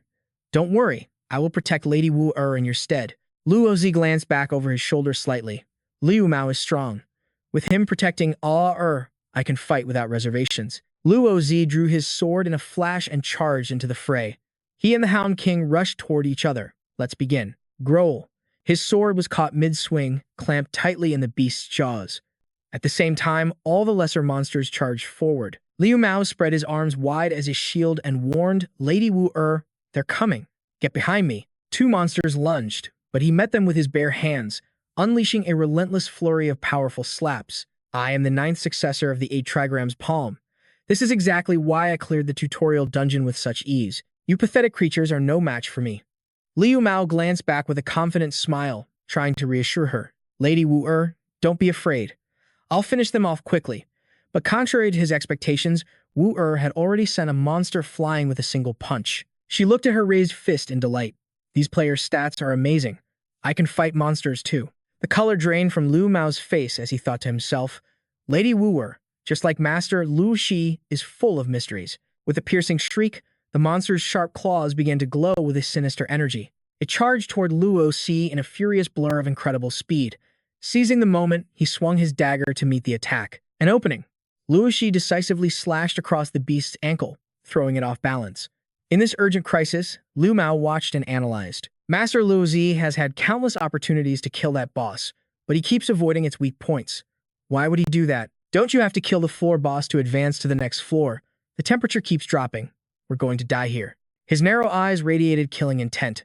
Master Luo Shi, what in the world are you thinking? Caught in a storm of ferocious power and terrifying combat strength, Luo Shi slid backward to plan his next move. If I kill it, the final boss will enter a berserk state, and the rewards won't be worth it. But if I defeat it while it's alive, I can trigger a hidden scenario. I just need to get its health down to exactly 1%. The system flashed an alert about the D-rank beast's roar. It's gathering power for a massive wave strong enough to tear everything apart. Liu Mao yelled from the back, "Master Luo Shi, the boss is using its ultimate. Find cover." In that moment, The monster opened its grotesque mouth, spewing a torrent of glowing, corrosive energy. Luo Shi dodged back with fluid grace, observing the attack. Luo Shi yelled a command. Don't worry about me. Protect yourself and Wu Er. Liu Mao gritted his teeth and took the blow, taking a boss's ultimate attack head-on. Even you would be injured, right? Master Luo Shi, what are you truly trying to do? But I've chosen to trust him. Once I decide to serve a master, my loyalty is absolute. That is the code of Liu Mao. Liu Mao quickly ran toward his safe point at the edge of the room. Please, follow me to the corner, now. Lady Wu Er, she has already made it across. Instantly, the basement was flooded with a brutal white light. Anyone who couldn't escape in time was horrifically thrown into the air. Wu Rui watched the chaos unfold in terror. This is insane. Mr. Liu, thank goodness you're here. But wait, Shi is still outside. I have to find him. As she frantically tried to run, Liu Mao grabbed her wrist. Hold on. Luo Shi told me to do this. He urged her. We need to stay put and trust him. Wu Rui trembled. But can he really handle that? All by himself? Just then, the violent gusts of energy began to weaken, fading into nothing. Wu Rui spoke up. The winds outside seemed to be dying down. Let's go check it out. But he stopped her. Luo Shi hasn't called for us yet. Let's wait a little longer, he advised. But a moment later, a voice called out to them. Hey, you two can come out now. Wu Rui lit up. That's Shi's voice. Liu Mao rushed forward, urging Wu Rui to follow. Let's move. Bursting through the door, they both immediately called out for Luo Shi, but the sight before them froze them in their tracks. Liu Mao's face turned to stone, and Wu Rui stood beside him, jaw dropped in utter disbelief. Ahead of them stood Luo Shi's imposing figure, pinning the monster down with nothing but his great sword plunged into the ground. Her eyes sparkled like stars. Shi, you're incredible, like a superhero straight out of a movie. Liu Mao added, and here I was, worried about Luo Shi's safety. How foolish of me. He decisively pulled his blood-stained sword free. Now, it's time to trigger the hidden quest. It finally dawned on Liu Mao. So that's why Luo Shi didn't finish it off. He was aiming for the hidden quest. Nearby, Wu Rui stared at Luo Shi with eyes full of shimmering admiration. A hidden quest. So cool. Luo Shi's voice rang out. Arathos, I can lead you to your master. Will you follow me? The creature's response was unclear, but its eyes trembled as it gazed at the boy. A second later, it let out a few soft whimpers, as if agreeing. A system notification flashed. D. Rank Boss, Arathos, has requested to join your party. Do you accept? Without a second thought, Luo Shi pressed accept. With Arathos recruited, the entire party would now receive a special buff. You have defeated the first floor boss, Arathos. Reward received, D-Rank Attribute Card, D-Rank Item Card. Luo Shi eyed the screen and smirked. A D-Rank Attribute Card. I can definitely use this. The system updated. Player Luo Shi has received the permanent spiritual protection buff. He then tossed the energy card up, activating it. Use. Instantly, the system channeled the rewarded power into him. He then examined the special storage ring card. As for this, Luo Shi decisively slipped it onto his middle finger. This will make carrying things much easier. Suddenly, the sound of a dog barking echoed. Luo Shi stared at the creature in shock. This is your original form. Wu Rui knelt down, affectionately petting its head. Shi, is this really the boss from before? It's so cute. He teased her. That's right. If you don't believe me, I can have it changed back. Suddenly, a chill ran down her spine as she broke into a cold sweat. Its original form? Luo Shi smiled. I'm kidding. This is its true form now. Wu Rui was stunned. This is really what it looks like. So, Shi, does that mean all the bosses in this instance are made from cute creatures like this? Liu Mao suddenly spoke up, lost in thought. I hadn't noticed that. If that's the case, then the creator of this dungeon is truly twisted. Luo Shi's sharp eyes narrowed. Exactly. And the further down we go, the more of this game's dark side you'll see. Wu Rui picked up the small boss, tilting her head curiously. Shi, I think I'm starting to understand why you said your only goal in this game is to destroy it. Just then, the system began generating a new dungeon layout. The three of them were transported down to the next level. A faint, whimpering cry echoed from the darkness ahead. Liu Mao spoke first. That's a cat's meow, she gasped. There's a cat down here. For some unknown reason, their new companion suddenly charged forward, barking wildly. Luo Shi watched for a moment, his voice low. That's not a cat. It's the next floor's boss. Let's go. It seems eager to meet its old friend. System alert. Sub-Zero apartment complex, basement level 2. Current temperature, negative 100 degrees Celsius. Warning, the temperature will drop by 2 degrees every minute. E+ rank. Frost Soul Search, level 9. D- rank. Frost Soul Search, level 9. Strength level 8. Stamina level 9. Speed level 8. Strength level 7. Stamina level 8. Speed level 7. Strength level 9. Stamina level 9. Speed level 9. At that moment, Luo Shi's feet came to a sudden halt. Behind him stood Liu Mao and Wu Rui. The zombies in the room immediately turned their heads in unison. Wu Rui gasped, "Ah, Shi, the monsters on this level. There are so many more of them." Luo Shi nodded grimly. "You're right. The closer we get to the final boss, the number and strength of the monsters will increase. The temperature is constantly dropping, and the monsters keep getting stronger. The difficulty of this dungeon is off the chart. A simple E-rank dungeon for beginners." Huh. The zombies shrieked, seemingly losing control. Luo Shi slowly lowered his head and smirked, but as the words left his mouth, Liu Mao suddenly charged forward, launching the first attack. Model, power surge into Liu Mao's palm. He declared, "Mr. Luo Shi, I can handle these things. You rest for a bit and focus on the boss." A system window appeared. Player, Liu Mao, level 8. Strength, 11. Stamina, 4. Speed, 9. Mana, 1. Exclusive buff, 8 trigrams palm, a secret family. A smirk touched Luo Shi's lips. Powerful players just keep getting stronger. And Liu Mao was a prime example.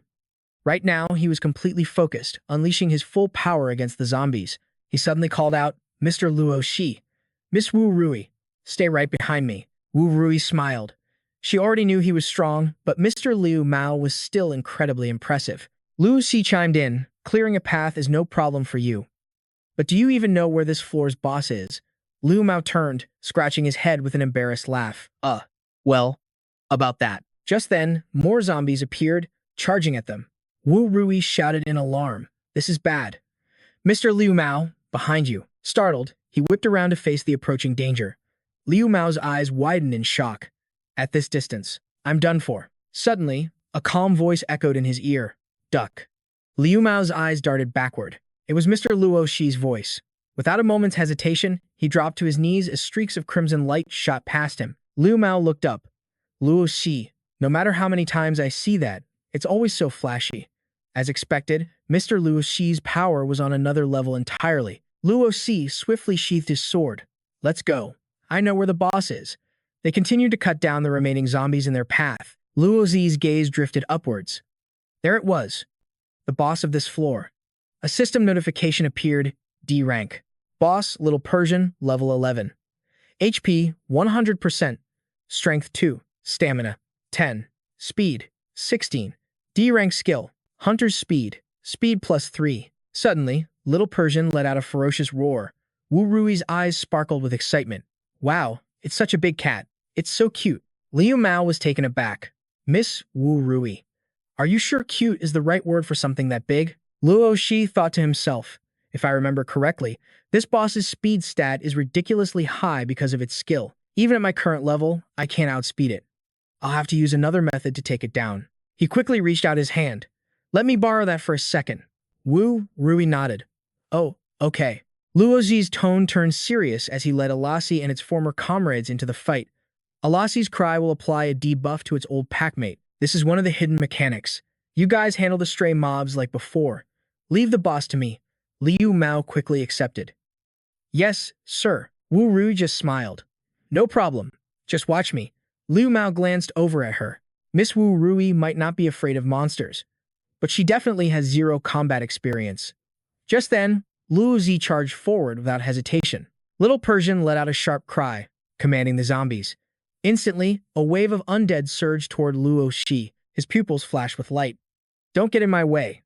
With his sharp blade, Luo Shi easily cut through the zombies, his feet never leaving the ground. Luo Shi suddenly rushed toward Little Persian with his sword. The beast showed no fear, letting out an angry roar. Luo Shi analyzed the situation. "It's starting its attack. I have to stop its momentum right now." Without wasting a second, he thrust out his arm. "Alasi, now." Alasi's eyes glowed as it let out a massive roar, sending a powerful gust of wind across the battlefield. A system window popped up. Boss Little Persian has heard the call of its packmate, Alasi. Will to fight down 30%. Speed down 20%. strength down 20%. Luo Si immediately leaped into the air with his sword. This is my chance. He swung his blade downward with all his might. In an instant, a curtain of fire engulfed the entire area. System notification, D rank boss Little Persian, level 11. HP at 1%. Luo Si panted. It's done. Now for the next step, Little Persian. Would you like to come with me and Alassi to see your master? The beast still seemed wary of Luo Si. Suddenly, Alassi appeared right in front of Little Persian. Its hostile attitude vanished, replaced by a soft cry. System notification, D-rank boss Little Persian has requested to join your party. Accept? Yes or no? Countdown initiated. 0, 0, 5, 9. Luo Si quickly shouted, yes. System notification, you have defeated the -2 floor boss, Little Persian. Reward received D-rank attribute card. Speed times 2, strength times 2. This can be used if attribute stats are below level 15. B rank item card, flawed upgrade core. Effect, can upgrade a weapon or item below level 5, but only one specific ability can be enhanced. Luo Si mused, a flawed upgrade core. I can't believe this dropped. This means I can finally upgrade one of my blue pattern sword's abilities. He muttered to himself, use attribute cards now. System notification, player, Luo Si, strength, 15, speed, 12, stamina, 12, mana, 10. Little Persian has joined the party. Hidden mission unlocked, recruit both Alassi and Little Persian to the party. Special buff received, former kinship, defense plus 20%, strength plus 20%, speed plus 20%.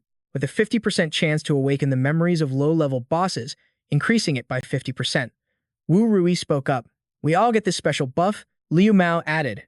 And our final reward settlement is increased by 50%. She then asked, does this mean the path to the next floor is open? He lowered his voice. It seems so. Luo Si cut in. Let's move. Time to face the final boss of this floor. The first boss couldn't be killed by ordinary means. Just then, the temperature inside the cave began to plummet. Wu hugged her arms tightly. It feels like an ice cellar in here. Liu Mao added, without proper gear, a normal person would freeze to death. Luo Si's expression darkened. His blue pattern sword only had a single skill.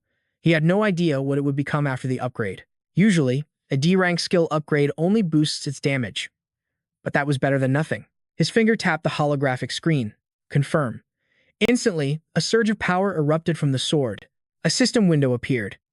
Sword-type weapon, evolution to mature stage, successful. Grade, unknown. Current rank, E+. Effect, accumulates blood chi, turning the blade crimson. Slashes now unleash a powerful aura. Damage scales with the wielder's strength. Exclusive skill draw is now available. The wielder gains a random skill every 10 levels. Acquired skills are permanent and cannot be lost through theft, trade, or even death. Another message popped up, Luo Si, level 15. He jolted. When I hit level 10, the blue pattern sword was supposed to unlock its second skill. I completely forgot about that. System. Upgrade core card successfully used. The blue pattern sword has been enhanced. Current rank, D-. Skill, Void Rend. A smirk played on Luo Si's lips. So, Void Rend got an upgrade. It even boosts my power on activation. Not bad at all. Now, let's see about that new skill draw. His finger tapped the screen again. System. Drawing second exclusive skill. Luo Si thought to himself, this skill draw animation. It's a phenomenon only I can see. Gray, green, blue, purple, gold, and red. Each color represented a rank, from E all the way to S. Come on, give me something good. The second exclusive skill for his sword. His hand shot out, grabbing a brilliant purple card from the swirling lights. This is the one. System. Second exclusive skill draw. Success. Acquired skill. Surging Wind, rank, B+. Effect. Wielder's speed is increased by 5 levels while equipped. The corner of Luo Si's mouth curled into a smile. Perfect. A speed boost might seem simple, but it's incredibly useful. A notification appeared. Wandering Frost Soul, rank D. Level 10 strength, 11, stamina, 8, speed, 7. 9. Wandering Frost Soul, level 12, stamina, 13, speed, 10. Wandering Frost Soul, level 11, strength, 11, stamina, 8, speed, 10. Liu Mao's voice turned grim. There are way more monsters on this floor than before. Wu clenched her fists. I have to fight, too. Liu Mao thought, if Mr. Luo Si attacks, these things will be wiped out in a second. The two of us are just here for show. Luo Si suddenly spoke up. I'm leaving these mobs to you guys. You need to level up. Use any stat cards that drop immediately. I'm going ahead to find the boss. Wu Er looked shocked. You're going to face the boss alone? Liu Mao just sighed. Doesn't he always? Luo Si turned back. I'm just going to lure it here. Use that time to clear out these frost souls, raise your stats, and level up. Wu Er nodded. All right. Be careful, Luo Shi. Liu Mao stepped forward. Mr. Luo Shi, you can count on us. The moment Luo Shi was gone, Wu Er's expression hardened. Suddenly, Liu Mao yelled, Miss Wu Er, look out. She spun around, her fist connecting squarely with a frost soul's face. With a pained screech, it was sent flying backward. Wu Er's voice was low and dangerous. Come on then, you monsters. Get a taste of the fists I've spent more than 10 years training.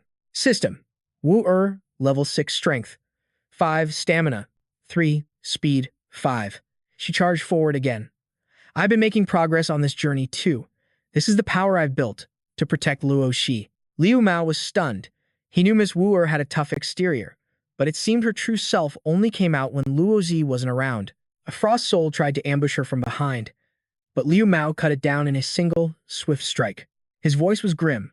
Guess it's time for me to get serious, too. As if on cue, the remaining frost souls swarmed them. The creatures attacked in a mindless frenzy. Meanwhile, Luo Si found himself standing before a mountain of skeletons. System. Final boss, rank D. Frost Spectre Witch level, 15 HP. 100%. Status. Unharmed. Strength, 7.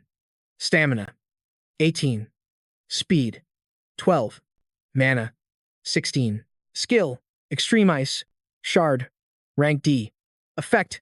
Unleashes up to 6 ice projectiles. Cast time. 3 seconds. The witch's pupils suddenly turned pitch black. A chilling smile spread across her face. A living soul has come to me. A system prompt appeared.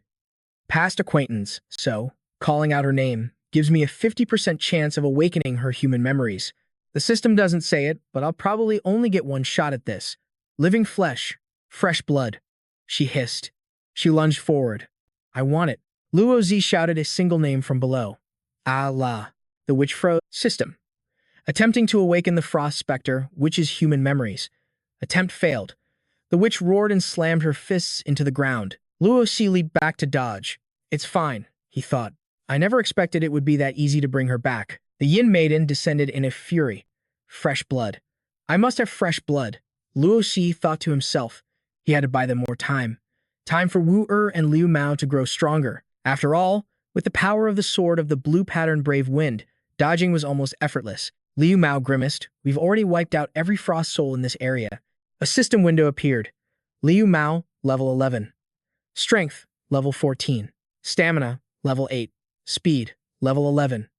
Magic, level 3. Specializing in the family's secret art, the 8 trigrams hand. Strength plus 2 levels, speed plus 2 levels, Wu Er added. These monsters are tough, but the upgrades they give us are insane. Another system notification. Wu Er, level 9. Strength, level 9. Stamina, level 7. Speed, 10. Magic, level 1. Liu Mao froze. What was that sound? It was like a heavy hammer slamming into the earth, and it was getting closer. Wu Er chimed in. You don't think Luo Shi is luring the final boss here, do you? She quickly straightened her clothes. Luo Shi is coming back. Liu Mao gave an awkward laugh. She really was a different person when Luo Zi wasn't around. Just then, Luo Zi appeared before them in a flash. Wu Er couldn't help but shout excitedly, Luo Shi. But right behind him, the Yin Maiden materialized. She's huge, Wu Er yelled. Liu Mao's eyes widened. That's the final boss of the lower floor. Luo Zi's voice was grim. Let's move. We're taking the old path back. Our goal is the top floor. The Yin Maiden, however, seemed to have lost all control. Liu Mao shouted, Luo Shi, let me take the boss's aggro for a bit. You need to rest. But Luo Shi just shook his head. No need. Its target is locked onto me. It won't switch its attack until I'm dead. System notification, the Glacial Yin Maiden has locked onto player Luo Si. The maiden cackled. Living thing, don't run. I want your fresh blood. She relentlessly chased after Luo Shi. Liu Mao muttered grimly. To be targeted by a monster like that, only someone like Luo Shi could stay so calm. Wu Er added, Luo Shi has a way of saying the most terrifying things with a completely straight face. Suddenly, frost souls materialized before them. Luo Shi realized with a start. Until the final boss is dead, the dungeon's minions will respawn endlessly. Liu Mao roared in anger, "Get out of our way." Wu was fired up. "I'm not scared of creatures like you anymore." The two of them easily dispatched the Frost Souls. Luo Xi's eyes widened in surprise. It seemed they had grown quite a bit. Meanwhile, on the first floor, I can't breathe anymore. Why won't this monster just die? My face hurts so much. Stop hitting me. Stop chasing me. It's so cold. So cold. In a flash, Zhang Qi easily defeated the monster. The crowd around him roared. The boss is so strong. He's incredible. As expected of the #1 player in the future world, Zhang Qi spoke with confidence. Remember this. Don't be so surprised by trivial matters like this in the future. Suddenly, he froze. What's wrong? The others looked on, bewildered. An earthquake? No, that's not right. What kind of earthquake shakes the ground like a nightclub? They immediately whipped their heads around. Figures were running toward them. Zhang Qi exclaimed in shock, "It's them." Lu Kei, beside him, was wide-eyed. Didn't they say the final boss was downstairs? Why are they running back up? The Yin maiden raged behind them. Fresh blood. Give me fresh blood. A system window displayed its stats. Strength, level 7. Stamina, level 18. Speed, level 12. Magic, level 16. Zhang Qi stumbled backward in shock. Oh my god. Lu Qi panicked. It's not an earthquake. It's the final boss. Liu Mao immediately yelled, "Get out of the way, or you'll die." Zhang Qi smirked and pointed. It's just one boss. The #1 player of the future world will not retreat a single step. Lu Kei cheered him on. You're so cool, big brother. He continued, "Come on, monster. I, Zhang Qi, am right here." Without hesitation, the Yin maiden stomped Zhang Qi into the ground. The young men stared in disbelief. Boss, wake up. Boss, hang in there. Luo Shi stated grimly. Once the boss locks onto a target, it won't actively attack others, so it doesn't matter if they move or not. Lu Mao gave an awkward laugh. I guess I was overthinking it.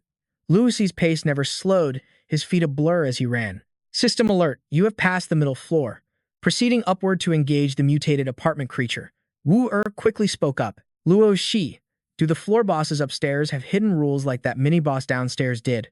Luo Shi shook his head. No, because the upper and lower floors are designed differently. The bosses upstairs are all things that the final boss on the top floor despises. The top floor boss is the father of the final boss. If they can meet, it will trigger the clear condition for this dungeon. But regardless of whether it's the top floor boss or the bottom floor one, in life, they were both just pitiful people. Back when the top floor boss was a father, his wife died during childbirth due to a medical accident that went untreated. His daughter grew up without a mother. When her father was out working, her only friends were cats and dogs. Life was hard, but she still grew up healthy and strong. As he spoke these words, Luo Shi's throat seemed to tighten. But one day, when her father returned home, his daughter died in an accident right before his eyes. And the bastards who created this game took their souls and trapped them in this building for eternity. Only players who find the correct way to clear the dungeon can allow them to meet briefly and soothe the resentment in their souls. So that's the trick. To clear this stage, the upper and lower floor bosses have to meet. Wu instantly understood. So the boss of this stage has it that rough? Huh. Liu Mao added, it sounds like the creator of this game is even more twisted. The others cried out in despair. These monsters are too strong. How can we fight them? We're all going to die. What do we do? A system window appeared. D-rank boss Deng Wai, the Electromaniac, level 10. Strength, level 12. Stamina, level 9. Speed, level 10. Description: a pure evil being. The number of victims who die by his hands is countless. Liu Mao's eyes widened. So this is the infamous Deng Wai. Wu chimed in. What kind of normal doctor looks like that? Instantly, Deng Yi's palms clenched into fists. Without a moment's hesitation, he threw a devastating punch. Luo Xi leaped into the air, his grip tightening on his sword's hilt. In a flash, streaks of light crisscrossed the air. A new message appeared. Disguise D-rank boss, the truck driver, level 11, has been slain. Luo Xi's expression was now ice cold. The three of them turned to run, when suddenly a black shadow erupted from the ground. The shadow quickly took a human form, and its eyes snapped open. They're clearing this stage faster than the lowest possible time designed by the great deity. These guys, they're anomalies. At that very moment, on the top floor of the Absolute Zero apartment complex, level 10 mutated freaks were spawning one after another. Their eyes glowed with a sinister purple light. Luo Xi, Liu Mao, and Wu materialized in a cloud of smoke. Luo Xi immediately gave the order. We're breaking through. Behind that door is the top floor's final boss. As he spoke, the mutants shrieked in unison. Luo Zi's power flared to life. Just charge straight ahead. Leave the rest to me. They immediately acknowledged the order. Yes, sir. Without delay, Luo Zi surged forward to attack. Liu Mao and Wu leaped into action as well. Together, they focused all their strength on shattering the door. Liu Mao shouted, "The final boss of the top floor is in here." Wu added, "We're breaking through. System alert, you have entered the final boss domain of the highest floor. D+ rank final boss, the Calamity Hand of Absolute Zero, level 15. Strength, level 16. Stamina, level 19. Speed, level 15. Magic power, level 1. Possesses the D-rank skill, Absolute Zero Breath.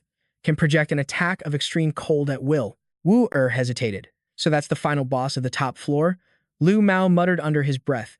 "This is a little different from the tragic figure we were expecting." She gasped and whipped her head around. "What's happening?" He stared in shock. "Mr. Luo Zi, system alert. Until the player outside the door meets the opening conditions, this door will remain sealed." They were stunned, shouting in unison. "What is this?" Just then, the Calamity Hand let out an agitated roar. Wu Er's eyes hardened. "It's up to us now. We have to hold out until Luo Xi can reopen this door." Liu Mao continued. "Then until Mr. Luo Xi gets back. We fight to the death." System alert. Mission triggered. Slay all mutated freaks within 5 minutes. Failure will result in the main door being permanently sealed. Time remaining, 4 minutes, 59 seconds. Luo Xi thought to himself, a triggered mission. This is a new rule added to the later stage dungeons, but for it to appear in the second round dungeon of this life. And what's more, what is that? That thing didn't exist in my previous life. Is that the eye of an evil god watching over this place? It seems my rebirth has caused some changes to the timeline. Even with all my knowledge of the future, I must be more cautious. If killing all of you is what it takes to open that door, then I'll just have to exterminate you at top speed. I only have 5 minutes, but if it's just these weaklings, it's more than enough time. His thoughts clear, Luo Xi shot forward. Streaks of light filled the corridor. Time remaining, 4 minutes, 49 seconds. Suddenly, the mutants all turned and fled. Luo Xi paused. They're running away, avoiding the fight. The behavior patterns of these monsters have changed too, but even in a battle of speed, you're no match for me. Abruptly, the giant arm of the Yin Maiden lunged at him. Luo Xi stopped dead, glancing to his side, hastily blocking her arm with the flat of his blade. His eyes narrowed. So this is the real challenge. The summoned Yin Maiden of Absolute Zero is here to obstruct me. System alert. Time remaining. 4 minutes, 30 seconds. The Yin Maiden cackled. "I found your fresh blood." Danger closed in on Luo Xi. A sheet of ice instantly formed before him. The Yin Maiden slowly searched within the ice. She giggled gleefully. "Where is it? Where is that fresh blood?" System alert. Time remaining. 4 minutes, 22 seconds. Luo Xi instantly changed his attack vector, striking from above. System alert. Skill. Void Slicing / second form has been activated. Strength plus level 2. A powerful energy radiated from his sword. A slash of light landed squarely on the Yin Maiden's body. She tilted her head and chuckled. "So, you ran behind me." Only then could Luo Xi land back on the ground. He thought, she can't be killed, but a hit like that should stop her from chasing me for a while. In this brief moment, I have to wipe out every monster on this floor. I have to open that door. System alert. Time remaining, 4 minutes, 15 seconds. Luo Xi's gaze turned impossibly cold, because the final boss that Wu and Liu Mao are facing right now is not only unkillable, but its power is far greater than even the Yin Maidens. "Rui, Liu Mao, you have to hold on for me." The system countdown echoes. 0, 33, 59. In that instant, the painter's hand clenched into a fist. He mercilessly slammed Liu Mao away, who was utterly powerless to resist. Pain racked Liu Mao's body. Is this the final boss with level 15 speed? I can't keep up with him at all. The painter's steps were overwhelmingly powerful. Liu Mao wondered, so this is a boss. This is the level of threat Mr. Luo Xi faces all the time. I always thought the gap between us wasn't that wide. But now, I finally understand. The gulf between World Rank 1 and World Rank 32 is as vast as the heavens. Wu Rui charged in from behind to counterattack. She shouted urgently, "Get up. We promised we'd hold out until Z arrives." But the painter's hand was already closing in. In a flash, he had Wu Rui by the throat. A brilliant flash of light erupted. The third stance of the 8 trigram's palm. The light slammed directly into the painter's body. With no time to react, he was sent flying. Wu Rui turned and glared, "Mr. Liu Mao." He replied in a low voice, "Miss Wu Rui, I'm not giving up anymore. Even if the gap between me and Luo Xi is like heaven and earth, I absolutely refuse to give up now." A system notification appeared. 8 trigrams palm, enraged state. Strength plus, level 4. Mana plus, level 10. In this state, the user can imbue their techniques with Bagua Qi for long-range attacks. The painter lunged with his sharp claws, but Liu Mao's eyes were filled with resolve. "Don't underestimate me." He unleashed a powerful blow straight ahead, followed by a barrage of glowing orbs. All of them homed in on the boss's body. He thought, "I never expected to use the special key technique my father taught me here." Liu Mao recalled his father's words, "Mao, remember that the 8 trigrams palm is not strictly a close combat martial art. Once you grasp its true meaning, you can strike enemies from a distance with your palm force. But unfortunately, I haven't fully mastered this method yet." 8 trigrams palm, enraged state. In this mode, I can only last for 3 minutes. His attack had thoroughly enraged the painter. Liu Mao watched cautiously. Its health is regenerating. Of course, a boss can't be killed that easily. Even if I can't hurt him, I can still slow him down. Liu Mao gathered all his strength, creating a massive energy sphere, but shockingly, the attack dealt 0 damage. It didn't even push him back. It's already adapted to my palm force. This is bad. I forgot its speed is terrifyingly fast. He continued to fight back. All I can do now is risk my life. The impact of his blow sent a shockwave of dirt and rock flying, but the painter stood completely still, as if nothing had happened. A system alert flashed. Player Liu Mao has exhausted all stamina. The 8 trigrams palm's enraged state was cancelled. I can't keep pushing myself. My stamina is at its absolute limit. And now, it was his turn to return the favor. He couldn't react, watching helplessly as the attack came. Is this really the end? Suddenly, from behind, a gun unleashed a hail of bullets, aimed directly at the painter's back. The one who saved him was Wu Rui. This weapon card was a gift I was saving for Xi, but saving Mr. Liu Mao is just as important right now. Xi would agree. A system window appeared, 6-shot revolver, firearm-type weapon. Liu Mao was stunned. Did she get that card while we were clearing out the other monsters? I didn't even notice Miss Wu Rui had found an item card like this. The boss changed its target, charging furiously toward her.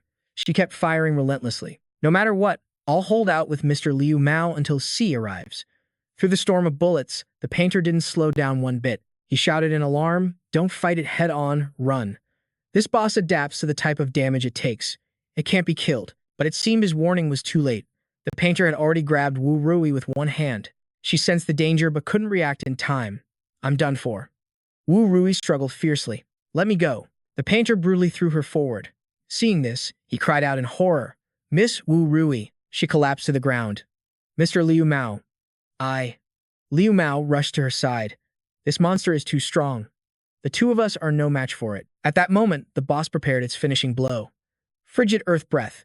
Wu Rui realized, this is the final attack. He seemed to accept their fate. "If that hits us directly, we're both dead." She let out a sigh. "I have so many regrets." Liu Mao was surprised. "Miss Wu Rui, you have regrets in your life?" A giant ball of ice and snow shot toward them at the speed of light. She answered, "My only regret is that I won't die alongside G." Suddenly, a door burst open. A black shadow flashed past, deflecting the attack. A voice called out, "Sorry." Something unexpected came up. Both of them lit up with joy. "Xi, I thought I'd never see you again. Mr. Luo Xi, you saved my life again." He thought to himself, if I'd been one step later, they both would have died. They're safe now. The mission conditions have been met, but then, the Yin Maiden lunged from out of nowhere, crying, "Fresh blood, fresh blood." The moment Hua Shou saw her, he froze in sheer disbelief. Yin Nu couldn't hide the shock on her face either, triggering a hidden objective. An encounter no one expected. She stood silently as white mist coiled from her body, and the exact same phenomenon began happening to him. The extreme cold Yin Maiden and the extreme cold painter had met. A new story path opened, and in an instant, both of them were encased in ice. Yin Nu returned to the form of an ordinary girl.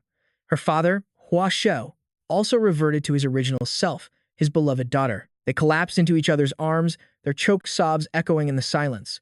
The final ending was achieved, as their tragic memories flooded into the players' minds. Wu Er spoke up, just as she said. They were just a tragic father and daughter. Liu Mao seethed with anger. Damn the puppet master pulling the strings. They better hope I never find them. Luo Xi said nothing, lost in thought. Something felt wrong. Could it really be this easy? The strategy was exactly like he remembered. But why did this encounter trigger the mission now? A dissatisfied voice echoed, "Far too quick. The great god is not pleased." Suddenly, a black mass erupted from the very earth beneath them. Her eyes widened in terror. What is that thing? A boss-level mission was activated. The god's crimson hound has descended. He bared his razor-sharp teeth. Now then, let's do this again and make it worthy of our god.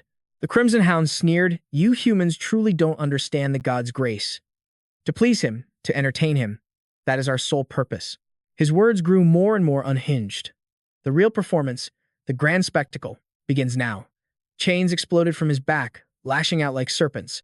The sharpened chains pinned both Hua Shou and Yin Nu to the ground. As they struggled to rise, their bodies twisted back into their monstrous forms. Cracks appeared all over their bodies, causing them to cry out in agony. The sight left both Liu Mao and Wu Er completely stunned. "How can this be? They're turning back into monsters," someone cried. "Xiao Bazi, a lassie," a voice screamed, rushing forward in a desperate plea. She tried to stop them. "Alacy, Xiao Bazi, get back. It's too dangerous." But the hound just laughed, directing his chains toward them. "You two will join the cast and add to the great god's amusement." He roared. "He's trying to turn them all into monsters. We absolutely cannot let that happen." Without a word, he moved with unbelievable speed to intercept the attack. Wu Er's jaw dropped in shock. As she, the Crimson Hound, recognized him instantly. "You. It's always been you, interfering with the performance. Our god despises you." Luo Si calculated silently. Just as he thought, this dungeon wasn't so simple. He had noticed that eye watching them earlier, but it was different from a monster.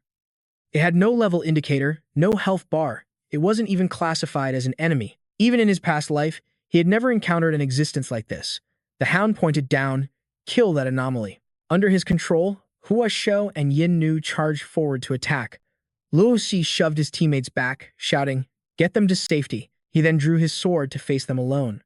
With a single slash, he unleashed a wave of terrifying pressure. Both the father and daughter were struck by the blow at the same time. Luo Shi suspected they couldn't be killed. He just needed to cut their tethers first, to buy some time. But after the attack, the health bars of both bosses began to drop. Luo Si was shocked. What's going on? Why are they taking damage? A system warning blared. The ultimate boss battle had been triggered. Phase 2 of the mission was now open. The objective, slaying the bosses, will result in the annihilation of their souls. Killing them this time will grant you passage from this place. Mission rewards will be accumulated, and the final clearance reward will be increased by 100%. Wu Er was baffled. Annihilate their souls? Liu Mao was just as confused. What does that even mean? The hound grinned wickedly. It means exactly what it says. Kill them, and you erase their very existence. They may have once been human, but they offered their souls to our god. So you have no need for any psychological burden when you kill them. Isn't that right? The Crimson Hound pressed. Isn't that right? You anomaly of a player. Luo Shi's gaze was sharp enough to kill. This bastard. She shouted in fury. Why would you do this? He raged as well. They were people. People who lived such a tragic life. The hound's voice was laced with madness. Haven't I already told you? Everything is for our god's pleasure. The god in the heavens is watching us. To not offer a worthy performance is the ultimate disrespect. Wu Er snapped. I don't give a damn if your god is pleased or not. Stop this mission right now. His bullet was caught effortlessly in the hound's bare hand. This level of power is pathetic. It can't even scratch me, Liu Mao gasped. He caught a bullet with his bare hands. That thing has no level display. Just how powerful is it? Luo Xi was equally surprised. He just casually caught the bullet. Just then, Hua Shou and Yin Nu launched another ferocious attack, aiming right for Luo Xi. He dodged, but he couldn't bring himself to draw his sword. If I kill them now, I'll be destroying their very souls. They might be bosses, but what crime did they commit? All they wanted was to stubbornly pay any price, just to hold on to a brief moment of happiness. Suddenly, a drop of water hit the dry ground. Luo Xi stared in shock. Wait, those were tears. He stood frozen as he realized they were both weeping. Their souls were pleading with him. Please, kill me and my father. Please. Let me and my beloved daughter be free at last. Luo Xi could hear their voices, crying out from the depths of their hearts. With tears streaming, the female spirit pleaded, We can't continue like this. The perpetrator wept beside her. Please, put an end to our misery. Back in the present, he was forced to continue his relentless assault, all while their voices echoed in his mind. I'm begging you. Please help us break free from this suffering. She sobbed uncontrollably. We don't want to survive by hurting others. Not with this tragic existence. The spirit's voice rose into a desperate scream. I'm begging you. Chihao watched their agony with pure delight. Yes, writhe in despair. Suffer. This is the performance my God wants to see. This is exactly what he desires. To watch beauty corrupt into misery. To see every sliver of hope turn into absolute despair. What could possibly bring him more joy than this perfect evil? He decided to draw his blade. I promise you, I will grant you release. But Luozi used the force of the blast to launch forward. Before that happens, let me play with the monster who tormented you. Pure fury burned in Luozi's eyes. The creature staggered back. What do you think you're doing, human? I am Chiho, a servant of a god. The hero replied coolly, a god's servant. So what? You're immortal too, aren't you? With a flash of steel, his body was cleaved in two. Chihao's voice trembled in disbelief. How? How did you know that? One day, the hero declared, I'll kill your god too. He delivered the final devastating blow. Go to hell and wait for them there. He was completely powerless to resist. My God, save me.